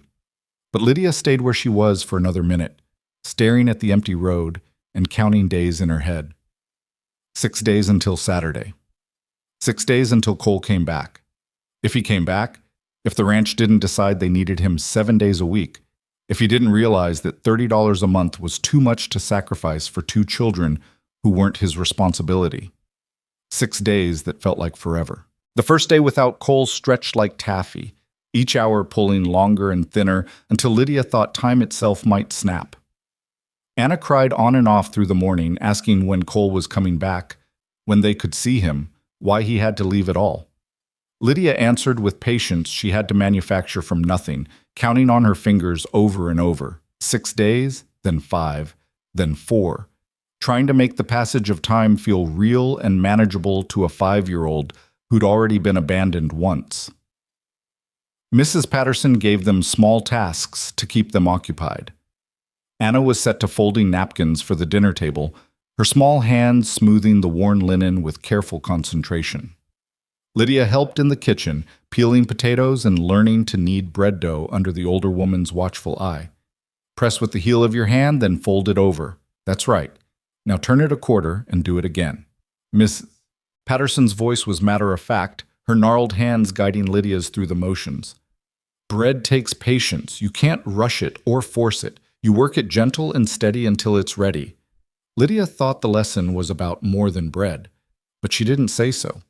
She just kept kneading, finding strange comfort in the rhythm of it, the way the dough transformed under her hands from sticky and resistant to smooth and elastic. "Your mother teach you to cook?" Mrs. Patterson asked. "Some. She showed me how to make cornbread and how to cook beans without burning them, but she died before she could teach me much else." "How old were you?" 6. Anna was only 4. Mrs. Patterson made a soft sound that might have been sympathy or might have been something harder to name. "And your father tried to manage on his own after that?" "He tried real hard. He worked all the time, but nothing was ever enough. The crops failed and the money ran out, and then he got sick." Lydia's hand stilled on the dough. "Do you think he's still alive?" The question hung between them, sharp-edged and frightening. "I don't know, child. Consumption's a hard way to go, and a man on his own with no money for medicine." Mrs. Patterson covered Lydia's hands with her own, pressing them back into motion on the dough. "But whether he's alive or not, he made his choice. He left you where you might be found, and you were. That's all that matters now." "Cole thinks Papa's dead. I can tell even though he doesn't say it." "Mr. Harper's probably right, but that doesn't mean your father didn't love you. Sometimes love isn't enough to fix what's broken in the world." They worked in silence after that, and when the bread was shaped and set to rise, Mrs. Patterson sent Lydia upstairs to check on Anna. The little girl had fallen asleep on the bed, still clutching a napkin, her face peaceful in a way it hadn't been since Cole left. Lydia sat beside her and smoothed her golden curls, thinking about love and choices and the terrible distance between wanting to keep someone safe and being able to actually do it. Tuesday brought rain, a brief hard shower that broke the drought just long enough to turn the dust to mud before the sun came out and baked everything dry again. Lydia and Anna stood at the window watching water stream down the glass, and Anna said it looked like the window was crying. "Why would a window cry?" Lydia asked. "Because it's sad. Everything's sad when people go away." Wednesday. Mrs. Patterson took them to the general store to buy fabric for new dresses. "You can't go around in those worn-out things forever," she said, running a critical eye over their faded calico. "We'll make you something decent." The store smelled of coffee and leather and the sweet tang of peppermint sticks in a glass jar on the counter. The proprietor, Mr. Henshaw, was a jovial man with an impressive mustache who gave Anna a peppermint and told her she was pretty as a picture. Anna clutched the candy like treasure and whispered "thank you" so quietly he had to lean down to hear her.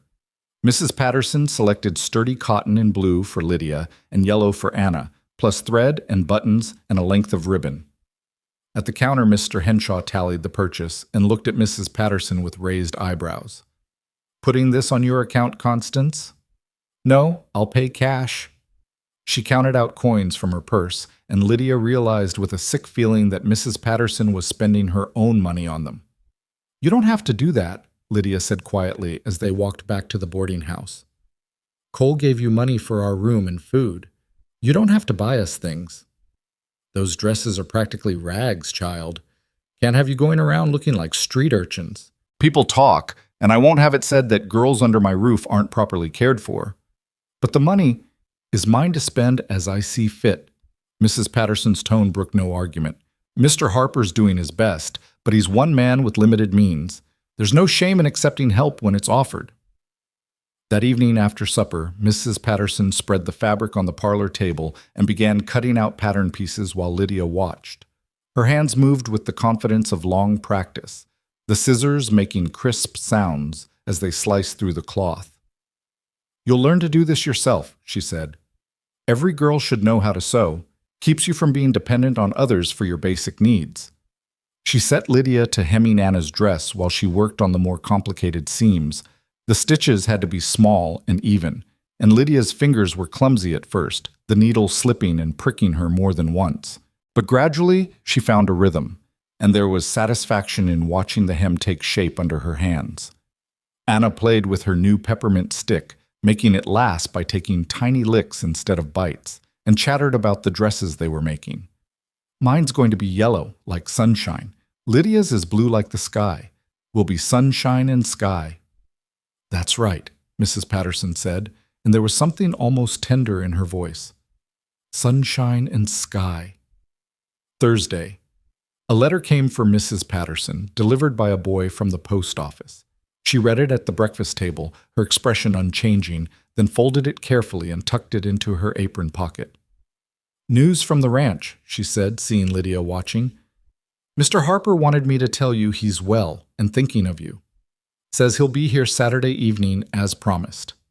Relief flooded through Lydia so intensely it made her dizzy. "Can I see the letter, Mrs.?" Patterson hesitated, then pulled it out and handed it over. The handwriting was crude but legible, the letters formed with obvious care. "Mrs. Patterson, work is hard but fair. Food is adequate and the other hands are decent enough. The foreman is strict but not cruel. I am managing. Please tell Lydia and Anna I miss them and will be there Saturday. Tell Lydia to keep count of the days like I showed her. Tell Anna I'm coming back no matter what. I have included $2 for their keep this week. I know I already paid for 3 weeks, but this is extra in case they need anything. Please use it for whatever they require. Respectfully, Cole Harper."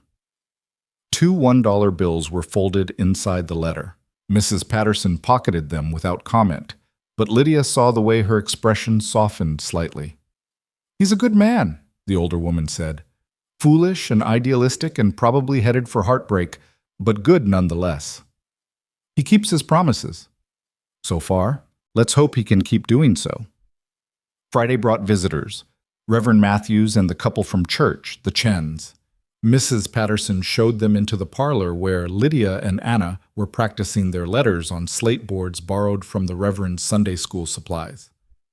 "Girls, you remember Mr. and Mrs. Chen from church?"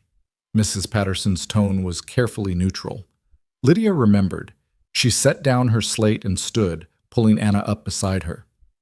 "Yes, ma'am." Robert Chen was a thin man with kind eyes and hands that trembled slightly with palsy. His wife Sarah was round and comfortable-looking, with gray-streaked black hair pulled back in a neat bun, and a smile that seemed genuine. They both looked at the girls with open curiosity, but not the pitying sort that made Lydia's skin crawl. "We heard about your situation," Sarah Chen said gently, settling into a chair that creaked under her weight. "Reverend Matthews told us how you came to be here. We wanted to meet you, see how you were faring." "We're fine," Lydia said, her voice more defensive than she intended. "Cole's taking care of us." "Mr. Harper, you mean?" "Yes, we heard about him too." Robert Chen's voice was soft, almost musical. "Quite a thing he's done, taking responsibility for children, not his own." "He's good," Anna piped up, emboldened by Lydia's presence. "He saved us, and he's coming back tomorrow." "Is he now?" Sarah exchanged a glance with her husband. "That's good. Children need consistency, especially after what you've been through." Reverend Matthews cleared his throat. "Mr. and Mrs. Chen have experience with fostering, as I'm sure Mrs. Patterson has mentioned. They've cared for several children over the years, always with excellent results." Lydia felt her stomach drop. "We don't need fostering. We have Cole." Mr. Harper has a job 10 miles from town and limited resources, the Reverend said gently. He's doing admirable work, but the situation isn't sustainable long term. The Chens could offer you stability, a real home, consistent care, the opportunity to attend school regularly. We don't want another home. We want to stay together, and we want to stay with Cole. Sarah Chen leaned forward, her expression kind but serious. No one's trying to separate you, dear, and no one's suggesting taking you away from Mr. Harper entirely. But wouldn't it be nice to have a proper home, a place where you could have your own room, regular meals, someone to look after you every day, instead of just on Saturdays? Cole looks after us, and Mrs. Patterson helps. Mrs. Patterson runs a boarding house, not an orphanage, Robert Chen said quietly. She can't be expected to raise you. I'm not raising them, Mrs. Patterson interjected, her voice sharp.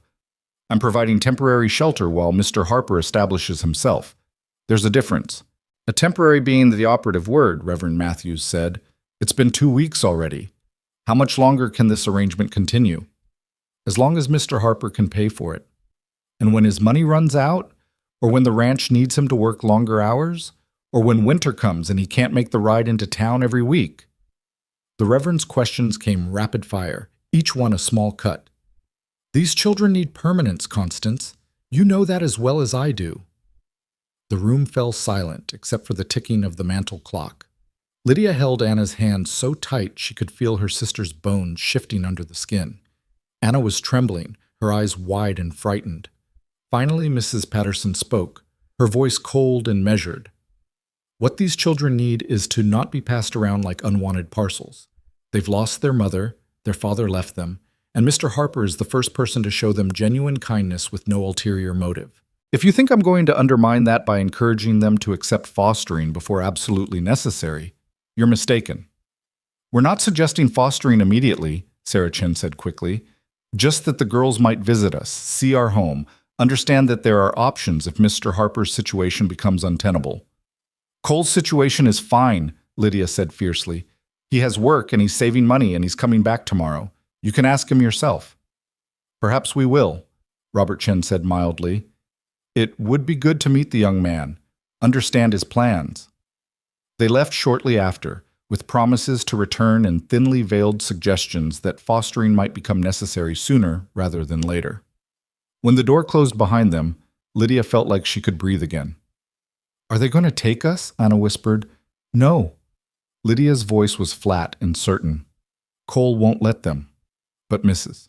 Patterson's expression was troubled as she cleared away the tea things, and Lydia saw doubt written in every line of her weathered face. That night Lydia couldn't sleep. She lay beside Anna in the darkness, listening to her sister's even breathing and counting hours until Saturday.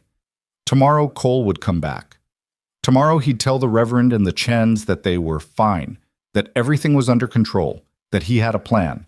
Except Lydia wasn't sure he did have a plan beyond working himself to exhaustion and hoping somehow it would be enough.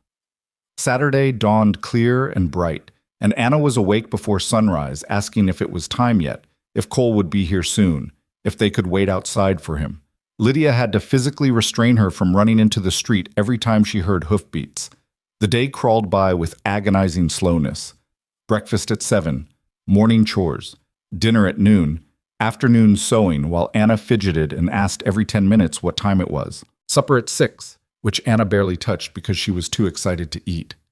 The sun was setting when Cole finally rode up, his horse mud-splattered and weary, his own face drawn with exhaustion. Anna saw him first and shrieked with joy, launching herself off the porch and running down the street before Lydia could stop her. Cole swung down from the saddle and caught her, lifting her high, and then holding her tight while she wrapped her arms around his neck and cried into his shoulder. Lydia walked more slowly, fighting to maintain her composure, even though everything in her wanted to run too. When she reached them, Cole set Anna down and pulled Lydia into the embrace, one arm around each girl, his head bowed over theirs. I came back, he said, his voice rough. Just like I promised. I knew you would, Lydia lied, because sometimes love meant pretending you'd never doubted. They walked back to the boarding house together, Anna chattering a mile a minute about everything that had happened during the week. Cole listened with genuine attention, asking questions and making the appropriate noises of surprise or approval. But Lydia could see the bone-deep weariness in him, the way his shoulders sagged and his steps dragged. Mrs. Patterson met them at the door. "Mr. Harper, you look like death warmed over." "Just tired, ma'am. Long week." "I imagine so. Come inside, there's food left from supper and you look like you could use it." She fed him beef stew and fresh bread while Anna sat on his lap and Lydia sat close enough to touch his arm, both girls unwilling to let him out of reach now that he was back. He ate mechanically, shoveling food in without seeming to taste it, his attention divided between the girls and whatever thoughts were churning behind his tired eyes. "Reverend Matthews came by," Mrs. Patterson said when Cole had finished eating, "with the Chens. They want to meet you, discuss the girls' situation." Cole's jaw tightened. "What situation? The girls are fine." "Are they?" 2 weeks in a boarding house, dependent on the charity of strangers, with a benefactor who can only visit once a week? Mrs. Patterson's voice was gentle but firm. "That's not fine, Mr. Harper. That's precarious. I'm working on making it better. And I believe you, but you need to understand that people in this town are watching, wondering, talking. A young unmarried man taking responsibility for 2 orphaned girls, there are those who think it's noble, and those who think it's suspect." "Suspect?" Cole's voice went hard. "What exactly are they suggesting?" "Nothing specific, just that the situation is unusual and potentially improper, that perhaps the children would be better served in a family setting with both a mother and a father figure." "Like the Chens." "Like the Chens, yes. They're good people, Cole. I've known them for years. If fostering became necessary, you could do far worse." "Fostering isn't necessary. I can take care of them." "How?" "You're living in a bunkhouse 10 miles from here, working dawn to dusk 6 days a week. When do you have time to actually raise these children? When do you teach them, guide them, be present for them in any meaningful way?" Cole stood abruptly, dislodging Anna from his lap. He paced to the window and stood staring out at the darkening street, his hands clenched at his sides. "I know it's not perfect. I know I can't give them everything they need right now, but I'm trying, and I'll keep trying until I find a way that works." He turned back to face Mrs. Patterson. "My whole life, people have given up on me the moment things got difficult. My uncle, the families I worked for, everyone I ever trusted to give a damn. I will not be that person for these girls. I will not give up just because the path is hard." "No one's asking you to give up. Just to be realistic about what you can actually provide versus what they actually need. What they need is someone who keeps showing up. Someone who doesn't disappear or die or leave them waiting under a tree wondering if anyone cares enough to stop." His voice cracked slightly. "I'm not their father and I'm not their family, but I'm here and I'm staying, and that has to count for something." Mrs. Patterson's expression softened. "It counts for a great deal, Cole. More than you probably realize. But caring isn't enough if you can't translate that caring into concrete stability." They stared at each other across the parlor, 2 people who both wanted the best for the girls but couldn't agree on what that best might look like. Finally, Cole sighed and ran a hand through his hair. "What do the Chens want?" "To meet you, talk to you, understand your plans and offer their help if it becomes necessary. And if I refuse to meet them? Then the Reverend will likely involve the territorial authorities, and decisions will be made without your input." Cole's face went pale. "They can do that? You have no legal claim to these children. Their father abandoned them, their mother is dead, and you're an unmarried ranch hand with no permanent residence. Yes, Cole, they can do that. And they might, if they believe it's in the children's best interest." The fear that flashed across Cole's face was raw and terrible. Lydia felt it echo in her own chest. The sick certainty that everything they'd built in these fragile 2 weeks could be torn away by people who thought they knew better. "I'll meet them," Cole said quietly. "Tomorrow after church. But I'm not making any promises beyond that. That's all anyone's asking." But they all knew it was more than that. It was the first step toward a decision none of them wanted to make, but all of them knew might be inevitable. Cole slept in his small room that night, and in the morning they all attended church together again. The Chens were there, along with half the town it seemed, everyone watching the strange little family that had formed from tragedy and chance. The Reverend's sermon was about stewardship and responsibility, and Lydia wondered if he'd chosen it deliberately or if every sermon just seemed pointed when you were afraid. Afterward, the Chens approached with smiles that looked genuine and voices that sounded kind, and Cole stood with his hands on the girls' shoulders like he could protect them through sheer force of will.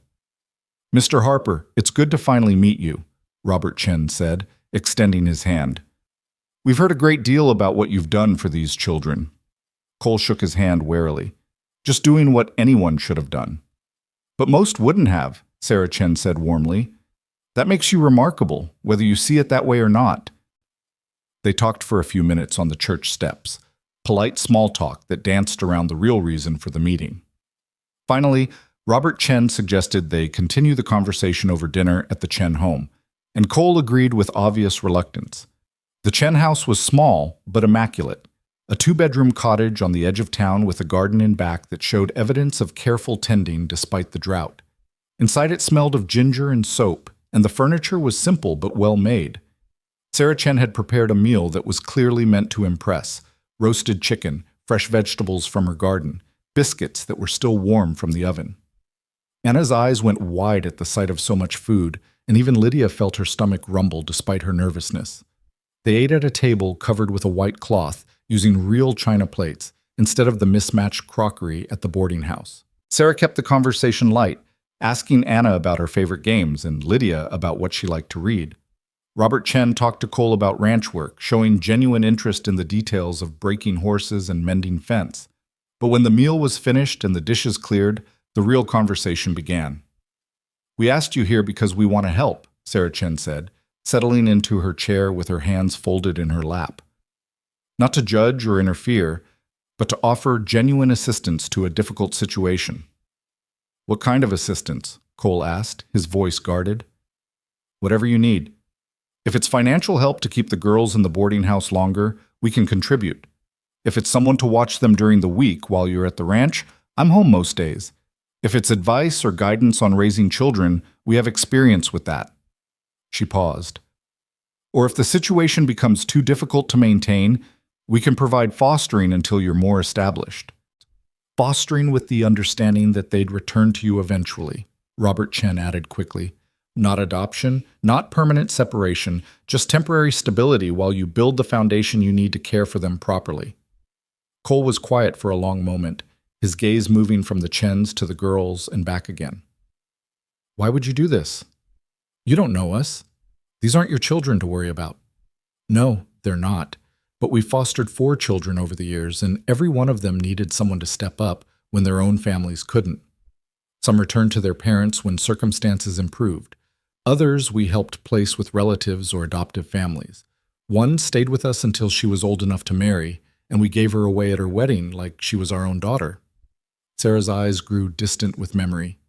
"We couldn't have children of our own. So we've made a practice of loving other people's children when they need it most." "And you think Lydia and Anna need that?" "We think they need more than what's currently available to them," Robert Chen said gently. "Mr. Harper, you're clearly a man of principle and genuine compassion. But principle and compassion don't put a roof over their heads or food in their bellies when your money runs out. You're one missed paycheck, one injury, one bad winter away from being unable to provide for them at all. I'm aware of that. Then you must also be aware that having a backup plan isn't a betrayal. It's being responsible." Cole's hands clenched on the arms of his chair. "If I agree to this, if I let you be that backup plan, how do I know you won't decide I'm not good enough and keep them permanently?" The question hung in the air, naked and vulnerable. Sarah Chen reached across the table and laid her hand over Cole's. "Because we don't want to take them from you, Cole. We want to support you in keeping them. But we also want to make sure that if the worst happens and you can't keep them, they don't end up in some territorial orphanage hundreds of miles away where you'd never see them again." Her voice was earnest, almost pleading. "Let us be your safety net, not your enemy." Cole pulled his hand away and stood, walking to the window. Outside, the garden was turning gold in the late afternoon light, and somewhere a dog was barking. When he finally spoke, his voice was barely above a whisper. "How would it work?" Robert Chen stood and joined him at the window. "However you want it to work. You could bring them here during the week and collect them on Saturdays. Or they could stay at the boarding house with Mrs. Patterson and we'd help with expenses and supervision, or some combination that works for everyone involved. And if I get to a point where I can afford a place of my own and can care for them full-time, then we help you transition them back. We're not trying to replace you, Cole. We're trying to make sure these girls have what they need while you build toward being able to give them everything they deserve. Cole turned to look at Lydia and Anna, who sat silent and wide-eyed at the table. What do you girls think? Lydia wanted to scream that she hated this, hated the Chens for being kind when she wanted to hate them, hated that Cole needed help he couldn't provide himself, hated that everything was so complicated and uncertain. But Anna spoke first, her small voice clear in the quiet room. Are you going to leave us here like Papa did? No, Cole said immediately, dropping to one knee in front of her. I'm not leaving you anywhere. I'm just trying to figure out how to take care of you the best way I can. But you'll still come back on Saturdays? Every single Saturday, I promise. Anna looked at the Chens, then back at Cole. Will they be nice to us? I think so. But if they're not, you tell me and we'll figure out something else. Okay. It was a small word heavy with resignation. Cole looked at Lydia. And you? Lydia felt tears burning behind her eyes but refused to let them fall. I just want us to stay together. I don't care where or how, as long as we're together and you keep coming back. Then we stay together. That's non-negotiable. Cole stood and faced the Chens. If we do this, I have conditions. The girls stay together, no matter what. I see them every Saturday without exception. Any decisions about their welfare involve me. And the moment I can afford to take them back full-time, this arrangement ends. Agreed, Robert Chen said immediately. And we start slow. They don't move in here right away. Maybe they visit a few times first, get comfortable. Then we try a few days during the week and see how it goes. That's reasonable, Sarah Chen said. We want them to feel safe, not frightened. Then I guess we have an arrangement. Cole's voice was flat, emotionless, as if agreeing to this was costing him everything he had. They worked out the details over the next hour. The girls would continue staying at Mrs. Patterson's for now, with the Chens helping financially and visiting regularly so Anna and Lydia could get to know them. In a few weeks, if everyone felt comfortable, they'd try having the girls stay at the Chen house during the week while Cole was at the ranch. When they finally left the Chen house and walked back toward the boarding house, the sun was setting and Anna was yawning. Cole carried her on his shoulders while Lydia walked beside him, her hand in his. Are you angry? She asked quietly. No, just tired. And scared that I'm making the wrong choice. What if the Chens are mean? What if they hurt us? Cole stopped walking and set Anna down, then crouched to look both girls in the eye. Then you tell me immediately and I get you out of there. But Lydia, I don't think they're mean. I think they're good people who genuinely want to help. That doesn't make this easier, but it makes it less terrifying. Do you wish you'd never found us? The question came out before Lydia could stop it, small and afraid. Cole's expression crumpled. He pulled both girls into a fierce hug, his voice thick when he spoke. No. Never. Finding you is the best thing that's happened to me in years, even with all the complications. You hear me? You're not a burden. You're not a mistake. You're the reason I get up every morning and work myself to the bone. You're what makes all of this matter. They stood there in the middle of the street as the last light faded from the sky. Three people bound by circumstance and choice into something that looked almost like family. And when they finally made it back to the boarding house, Mrs. Patterson took one look at their faces and asked no questions, just sent them upstairs to rest. Cole stayed until those girls were asleep, sitting between their beds and holding a hand of each. When Lydia finally drifted off, her last thought was that tomorrow he'd be gone again, riding back to Broken Creek Ranch to work another week for wages that barely covered keeping them safe. But he'd come back. He always came back. And somehow, that had to be enough. The weeks that followed fell into a pattern that was both comforting and heartbreaking in its regularity. Cole would ride in Saturday evenings, dusty and exhausted, and the girls would run to meet him like he'd been gone years instead of days. He'd spend Sunday with them, church in the morning, long walks in the afternoon, quiet evenings in the boarding house parlor where Anna would fall asleep in his lap, and Lydia would practice her reading while he listened. Then Monday morning he'd ride back to Broken Creek Ranch, and the waiting would begin again. The Chens visited twice during the third week, bringing small gifts, a rag doll for Anna, a book of fairy tales for Lydia. They were unfailingly kind, never pushing, always respectful of the fragile trust they were trying to build. Sarah taught Anna a clapping game and listened with genuine interest when Lydia read aloud from her new book. Robert whittled small animals from scraps of wood and presented them with quiet ceremony, a horse for Anna, a bird for Lydia. By the fourth week, when Sarah Chen suggested the girls might come to their house for an afternoon visit, Anna agreed without hesitation, and even Lydia felt her resistance softening. They spent 3 hours at the Chen cottage, playing in the garden and helping Sarah bake cookies, and when Cole came to collect them that evening, both girls reported that it had been nice. "Just nice?" Cole asked, his voice carefully neutral. "They let me help make cookies, and I got to eat 3, Anna said. "And Mr. Chen showed me how he makes the wooden animals. He said next time I could try." "And you, Lydia?" "Mrs. Chen has a lot of books. She said I could borrow them whenever I wanted." Lydia paused, then added quietly, "They asked about Mama and Papa. Not in a nosy way, just like they wanted to understand. I told them about Mama getting lost in the blizzard and Papa leaving us under the oak tree." "What did they say?" Mrs. Chen cried a little. "And Mr. Chen said that sometimes the hardest part of loving people is knowing when you can't fix what's broken for them." Lydia looked up at Cole. "He said you understand that better than most people." Cole's throat worked. "He said that?" "He said you could have ridden past us, but you didn't, and that took more courage than most folks ever have to show in their whole lives." That night, after the girls were in bed, Cole sat with Mrs. Patterson in the parlor nursing a cup of coffee that had gone cold. "They're good people," he said, more to himself than to her. "The Chens. They genuinely care. I told you that weeks ago." "I know, I just needed to see it for myself." He stared into his cup. "It doesn't make this any easier." "What doesn't it make easier?" "Admitting I can't do this alone. Accepting that caring about those girls isn't enough if I can't actually provide what they need." His voice was raw with exhaustion and something deeper. "I've been working 6 days a week, dawn to dusk, and I'm barely keeping ahead. The foreman likes my work, said he'd give me a raise come fall if I stay on. But even with more money, I'm still living in a bunkhouse with 8 other men, still gone all week, still trying to build a life for them out of nothing but good intentions." Mrs. Patterson set down her knitting. "So what are you thinking?" "I'm thinking maybe it's time to try having them stay with the Chens during the week. Not permanently, just while I'm at the ranch. I'd still see them every Saturday and Sunday, still be part of their lives, but they'd have stability and proper care and a real home instead of a boarding house room they're only in because I'm paying for it."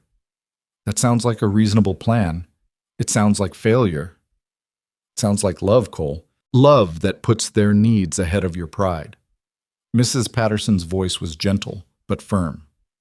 "You haven't failed these children. You saved them, and now you're making sure they're truly cared for. That's not weakness. That's strength." Cole didn't look convinced, but he nodded. "I'll talk to them about it tomorrow, see how they feel."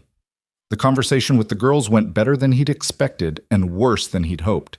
Anna accepted the idea with the easy adaptability of a 5-year-old, asking mainly if she could bring her doll and if Cole would still come every Saturday. Lydia was harder to read, her face closed and careful as Cole explained the plan. "So we'd live with the Chens all week and only see you on weekends?" "That's right. But I'd still be here every Saturday evening through Sunday night. We'd still have our time together." "What if we don't like it?" "Then we figure out something else. This isn't forever, Lydia. It's just until I can afford a place where we can all live together properly." "When will that be?" The question hit like a punch. "I don't know. A year maybe? Maybe less if I can save enough." "That's a long time." "I know. But you'll be safe and cared for and in school regular instead of just when Mrs. Patterson has time to teach you, and the Chens have promised you can stay together no matter what. That was my condition, and they agreed." Lydia was quiet for a long moment, her small hands twisting in her lap. "Do you promise you'll keep coming back, even when it's hard or the weather's bad or you're tired?" "I promise, every single Saturday for as long as you need me." "Okay." The word was small but steady. "We'll try it." They moved to the Chen house the following week, carrying their few possessions in a carpet bag Mrs. Patterson had donated. The Chens had prepared a room for them, small but cheerful, with a real bed instead of just a pallet, curtains at the window, and a rag rug on the floor. Anna immediately claimed the side of the bed near the window, and Lydia carefully arranged their belongings on the simple dresser while trying not to cry.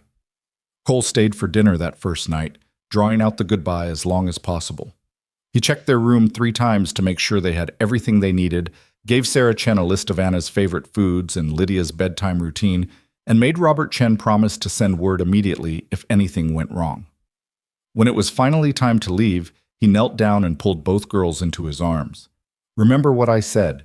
Every Saturday, I'll be here. You count the days, and I'll be here before you know it." "We'll count," Lydia promised, though her voice shook. Anna clung to his neck. "Don't forget about us." "I could never forget about you. Never." He kissed the top of her head, then Lydia's. "You be good for Mr. and Mrs. Chen, and I'll see you in 6 days." He left quickly after that, before his resolve could crumble. Lydia stood at the window and watched him ride away into the gathering dusk, and the ache in her chest felt like something vital breaking loose. The first week with the Chens passed in a strange blur. They were kind, almost aggressively so, as if determined to prove they deserved the girls' trust. Sarah made Lydia's favorite foods and taught Anna to knead bread dough. Robert set up a small workspace in the shed where he showed them how to work wood, how to see the shape hidden in a piece of scrap lumber and coax it free with patient carving. They attended school for the first time in months, a one-room schoolhouse where the teacher, Miss Morrison, was young and enthusiastic and didn't make Lydia feel stupid for being behind the other children her age. Anna thrived on the attention, quickly making friends with the other small children and coming home each day with stories about games at recess and songs they'd learned. But at night, when the lamp was blown out and the house was quiet, Lydia would lie awake and count days. Monday, Tuesday, Wednesday. Halfway there. Thursday, Friday. Almost time. And on Saturday, when the sun began to set and they heard hoofbeats on the road, both girls would be at the window waiting. Cole always looked thinner than the week before, more worn down. The ranch work was brutal, breaking horses, mending endless miles of fence, moving cattle from one pasture to another under a sun that showed no mercy. But he smiled when he saw them, and for the next day and a half he was entirely theirs. They fell into rituals. Sunday morning church, then a picnic if the weather allowed, or quiet time in the Chen parlor if it didn't. Cole would ask about their week and listen with complete attention to even the smallest details. Anna's new friend at school, the book Lydia was reading, the wooden box Robert was teaching them to make. And before he left Sunday evening, he'd always say the same thing. 6 days, count them, and I'll be back. By the 3rd month, the arrangement had settled into something that almost felt normal. The girls called the Chen's house home without thinking about it, though they still called Cole Cole and the Chens Mr. and Mrs. Chen, a distinction that everyone noticed but no one remarked upon. Then in early October, Cole rode in on a Thursday instead of Saturday, and Lydia knew immediately that something had changed. He looked different, still tired but with an energy underneath that hadn't been there before. He dismounted in front of the Chen house and knocked on the door with barely contained urgency. Sarah answered, surprise clear on her face. "Cole, we weren't expecting you until Saturday." "I know, I'm sorry to come unannounced, but I needed to talk to you, all of you. Is Robert home?" "He's in the garden. Come in. I'll get him." The girls appeared from their room where they'd been doing homework, and Anna shrieked with delight at the sight of Cole 2 days early. He caught her up and held her tight, then set her down and looked at Lydia with an expression she couldn't quite read. When they were all gathered in the parlor, the Chens, the girls, and Cole, standing like he couldn't bear to sit, he took a deep breath and began. "The foreman at Broken Creek pulled me aside yesterday. Said he's been watching my work, sees that I'm reliable and skilled. They're looking for someone to manage the home ranch, not the main operation, but a smaller spread about 5 miles from town that the owner bought last year. 200 acres, some cattle, horses that need breaking and training." "That's wonderful," Robert Chen said. "A promotion." "It's more than that. It comes with a house. Small, just 3 rooms, but a real house. And it pays $45 a month instead of $30. The foreman said, if I want it, it's mine." Cole's voice shook slightly. "I could bring the girls home. Not right away. I'd need a month or 2 to fix up the house, get it ready, save enough to buy supplies and furniture. But by Christmas, maybe New Year's, I could actually do what I've been promising this whole time. I could give them a real home. The room fell silent except for the ticking of the clock on the mantel. Sarah Chen's hand went to her mouth, and tears appeared in her eyes. Robert stood and crossed to Cole, gripping his shoulder. That's remarkable news, son. Truly remarkable. It's what I've been working toward since the day I found them. A way to keep them, to raise them properly, to be more than just the person who visits on weekends. Cole looked at the girls. What do you think? Would you want to come live with me on a ranch? Anna was already nodding enthusiastically, but Lydia felt a strange tightness in her chest. She looked at the Chens, at Sarah, who'd taught her to bake and sew, at Robert, who'd shown her how to carve wood and tell stories. They'd become something like family over these months, and leaving them felt like another loss layered on top of all the others. Can we still visit Mr. and Mrs. Chen? She asked quietly. Of course, Cole said immediately. They're part of our lives now. That doesn't change just because you're living with me. Sarah Chen came over and knelt in front of Lydia, taking her hands. And you'll always be welcome here, sweetheart. You and Anna both. This doesn't have to be goodbye, it's just a new chapter. Are you sad that we're leaving? A little, Sarah admitted, her voice thick. But mostly I'm happy. Happy that Cole has this opportunity. Happy that you girls will have a permanent home. Happy that everything is working out the way it should. We wouldn't have made it this far without you, Cole said, his own voice rough with emotion. You gave them stability when I couldn't. You kept them safe and loved and cared for. I'll never be able to repay that. You don't need to repay it, Robert said. We didn't do this expecting repayment. We did it because it was the right thing to do. Same as you stopping under that oak tree was the right thing to do. They talked late into the evening, making plans and discussing logistics. Cole would start work at the home ranch the following Monday. He'd spend his first month getting the house ready, fixing the roof that leaked, replacing broken windows, building furniture. The Chens would keep the girls during this time, and Cole would visit when he could. Then when the house was ready, there would be a transition period where the girls spent increasing amounts of time at the ranch until they moved in fully. The weeks that followed were a whirlwind of activity. Cole threw himself into preparing the house with single-minded determination. Every spare moment was spent hammering, sawing, painting, scrubbing. The Chens helped, with Robert bringing tools and expertise and Sarah contributing curtains and bedding and countless other necessities that turned a house into a home. Lydia and Anna visited twice during this time, riding out with the Chens on Sunday afternoons to see the progress. The first time they saw the house, a small clapboard structure that had seen better days but was slowly being restored, Anna declared it perfect and immediately claimed the smaller of the 2 bedrooms. Lydia was quieter but no less affected, walking through rooms that would soon be theirs and trying to imagine a future that didn't involve waiting and uncertainty. There's a school about 2 miles down the road, Cole told them, pointing out the window. Close enough to walk in good weather, and I can drive you in the wagon when it's not. And see that field there? Come spring, we'll plant a garden. You girls can help choose what goes in it. Can we have chickens? Anna asked. Chickens, definitely. Maybe a milk cow, too, if I can afford one. What about a dog? Cole laughed, the sound freer than Lydia had heard in months. Maybe a dog. We'll see. By mid-December, the house was as ready as it was going to be. Cole had built beds for the girls' room and a larger one for himself. There was a table in the main room with chairs he'd traded work for, a cook stove that actually heated properly, and shelves that Robert had helped install. It wasn't fancy, but it was clean and warm and theirs. The day they moved in, the Chens came to help carry the girls' belongings and to see them settled. Sarah cried openly as she arranged Lydia's books on the shelf and helped Anna make her bed with the quilt Sarah had sewn especially for her. Robert clapped Cole on the shoulder and told him he was proud, and Cole's eyes went bright with tears he tried to hide. When it was time for the Chens to leave, the goodbyes were bittersweet. Anna clung to Sarah, and Lydia hugged Robert so tight he laughed and said she'd crack his ribs. They promised to visit, to write letters, to never lose touch. And as the Chen's wagon rattled away down the road, Cole stood with an arm around each girl and watched until they were out of sight. Well, he said eventually, here we are. Home. Home, Anna repeated, testing the word. That first night in the house, Cole made a simple supper of beans and cornbread while the girls explored every corner of their new space.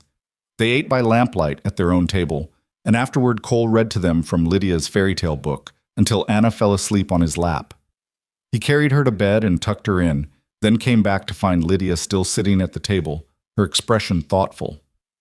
"You all right?" he asked, settling into the chair beside her. "I was just thinking about Papa, wondering if he knows what happened to us." Cole was quiet for a moment. "I think your Papa died, Lydia. Probably not long after he left you under that oak tree. The consumption was too far along, and he had no money for medicine or care." "I know." Her voice was small. "I've known for a while, but I wanted to believe he might have gotten better somehow. That maybe he'd come looking for us and find us here and see that we're okay." "You want to be okay for him. Don't you think he'd want to know we didn't starve or freeze or end up in some terrible place? Don't you think he'd want to know his choice worked out?" Cole reached across the table and took her hand. "I think if your Papa could see you now, safe and fed and about to start a real life in a real home, he'd be grateful beyond words. And I think he'd be proud of how strong you've been through all of this." "Would he be proud of you too?" The question seemed to catch Cole off guard. "I don't know, maybe. I hope so." "He should be. You saved us. You kept us together when it would have been easier to let us go. You worked yourself half to death to give us this." She gestured around the small house. "Papa would be grateful for that. I know I am." Cole's expression crumpled slightly. He stood and pulled Lydia into a hug, holding her tight while his shoulders shook with silent tears. When he finally pulled back, his eyes were red, but his voice was steady. "I need to tell you something. Something I've been thinking about for a while now." He took a breath. "I want to adopt you. Both of you. Legally make you my daughters so no one can ever question or challenge it. So you'll have a real father again, not just some cowboy who happened to stop when he shouldn't have ridden past." Lydia stared at him. "You want to be our father? Really?" "If you'll have me. I know I'm young and I don't know what I'm doing half the time, but I love you girls more than anything in this world. You're my family now. I want to make that official." "What about our real father? What about Papa?" "Your Papa will always be your Papa. Nothing changes that. But he's gone, Lydia, and you need someone who's here. Someone who can sign school papers and make medical decisions and be there when you need a father to be there." His voice was earnest, almost pleading. "I can't replace the father you lost, but I can be the father you need going forward."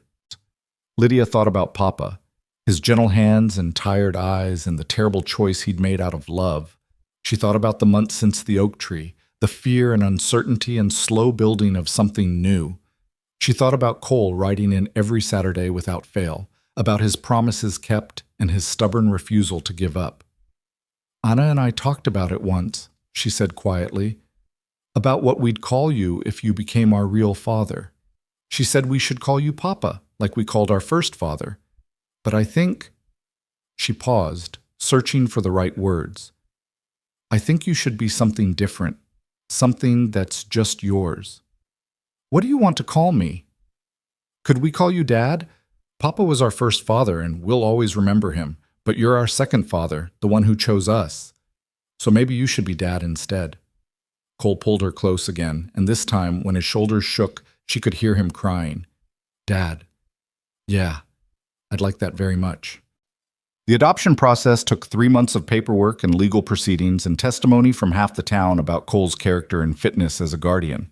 The Chens spoke on his behalf, as did Mrs. Patterson and the foreman at Broken Creek Ranch, and even Reverend Matthews. The territorial judge, a severe-looking woman named Honoria Black, questioned Cole extensively about his means, his plans, his understanding of the responsibility he was taking on. In the end, she signed the papers making Lydia and Anna legally Cole Harper's daughters. And when Cole emerged from the courthouse with the documents in hand, both girls tackled him in the street and refused to let go. That night they celebrated with the Chens and Mrs. Patterson, a small gathering in the ranch house that had become home. Sarah had made a cake, and Robert brought the wooden animals he'd been carving, a whole set now, a farm full of creatures to populate the girls' room. Mrs. Patterson gave Lydia a journal with blank pages and told her to write her story down someday, so she'd never forget. "I could never forget," Lydia said. Not any of it. Maybe not, but memories fade and change with time. Writing them down keeps them true. That night, after everyone had left and the girls were in bed, Lydia lay awake thinking about memories and truth and the strange paths that led people to each other. She thought about Mama dying in the snow and Papa walking away beneath the oak tree and Cole appearing out of the dusk like an answer to a prayer. She thought about all the ways things could have gone differently, if Cole had ridden past, if the Chens hadn't been willing to help, if any one of a dozen small choices had gone another way. But they hadn't. Somehow, against all odds, they'd found their way here. To this house, this life, this family built from broken pieces and stubborn hope. She heard Cole moving around in the main room, banking the fire for the night. Heard him pause outside the girls' door, checking on them one last time before heading to his own bed. It was something he did every night, a ritual of care that still sometimes surprised her with its constancy. "Dad?" she called softly. He appeared in the doorway. "Yeah, sweetheart? Thank you for everything." Even in the dim light, she could see his smile. "Right back at you, Lydia. Right back at you." The seasons turned. Winter came hard and cold, but the house stayed warm and the pantry stayed full, and Cole stayed present.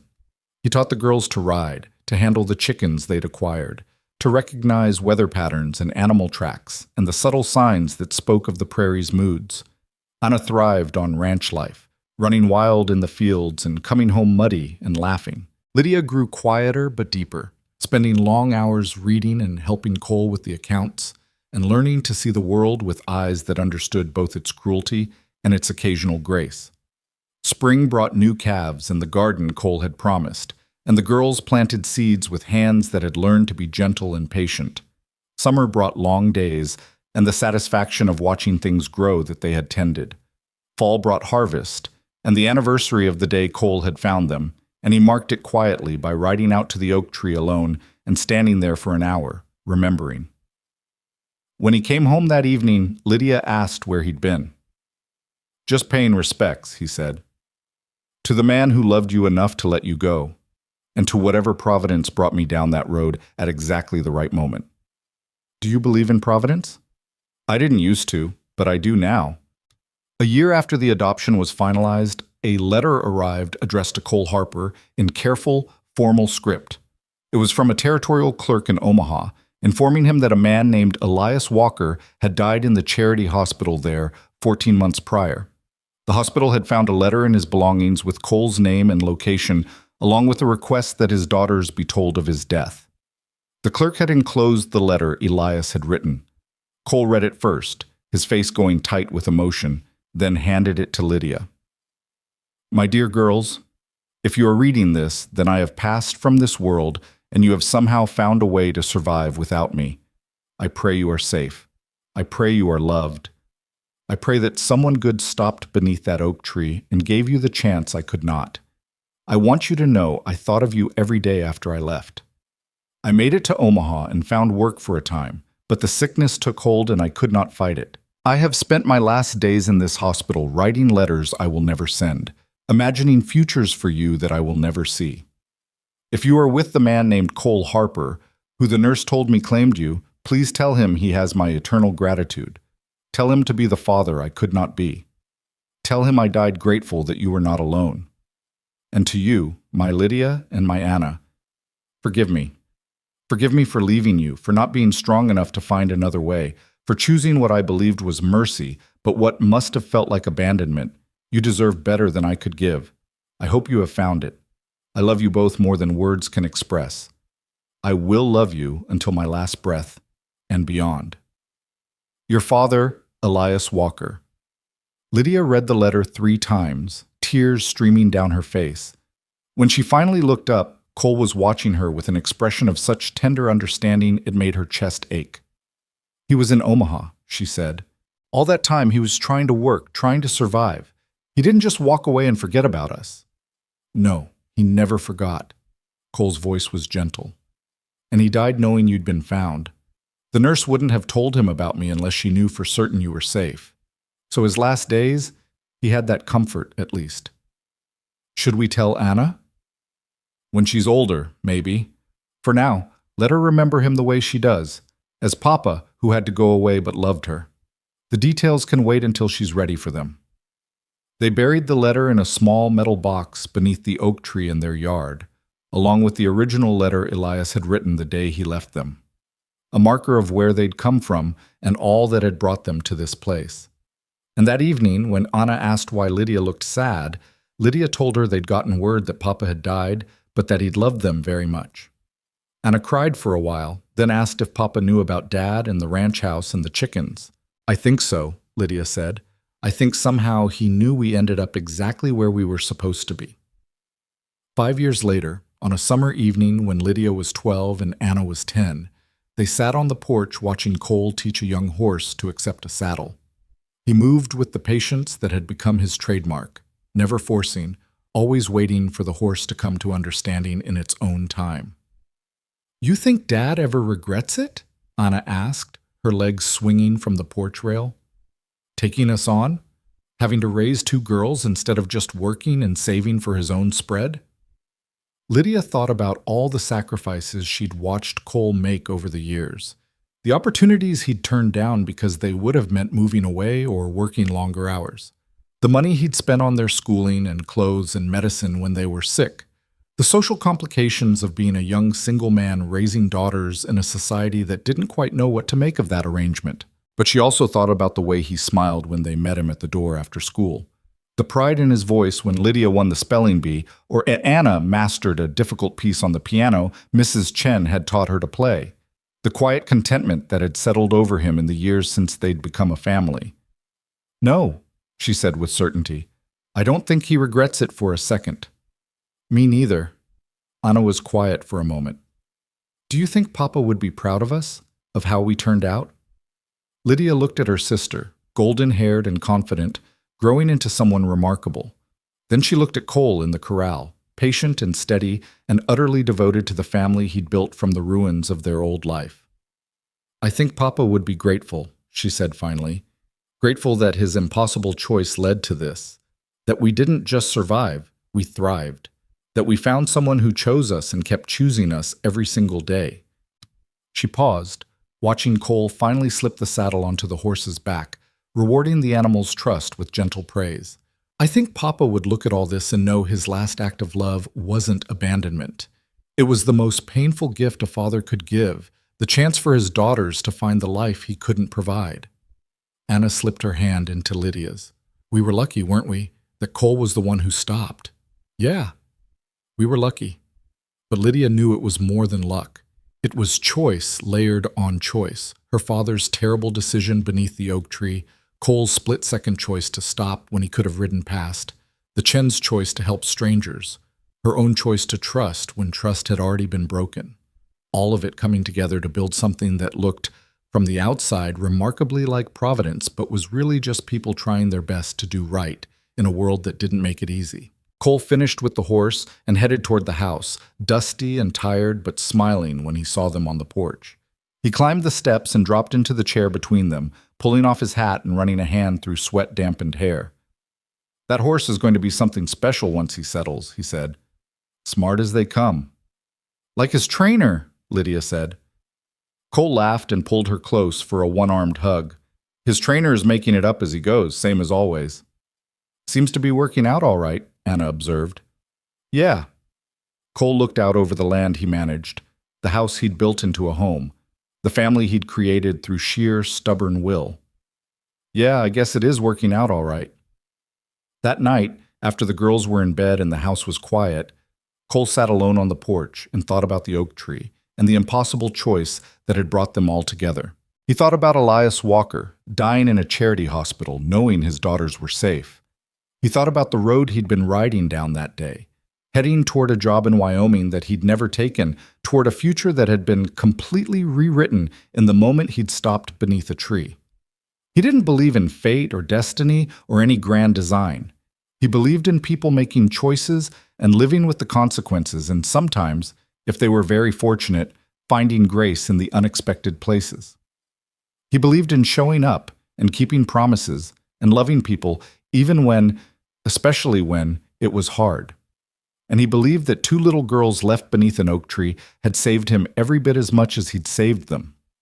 that in choosing them, he'd chosen himself, had become someone better than the rootless drifter he'd been before, someone with purpose and connection and a reason to get up every morning and try his best. The stars wheeled overhead in their ancient patterns, and somewhere far off a coyote called to its pack.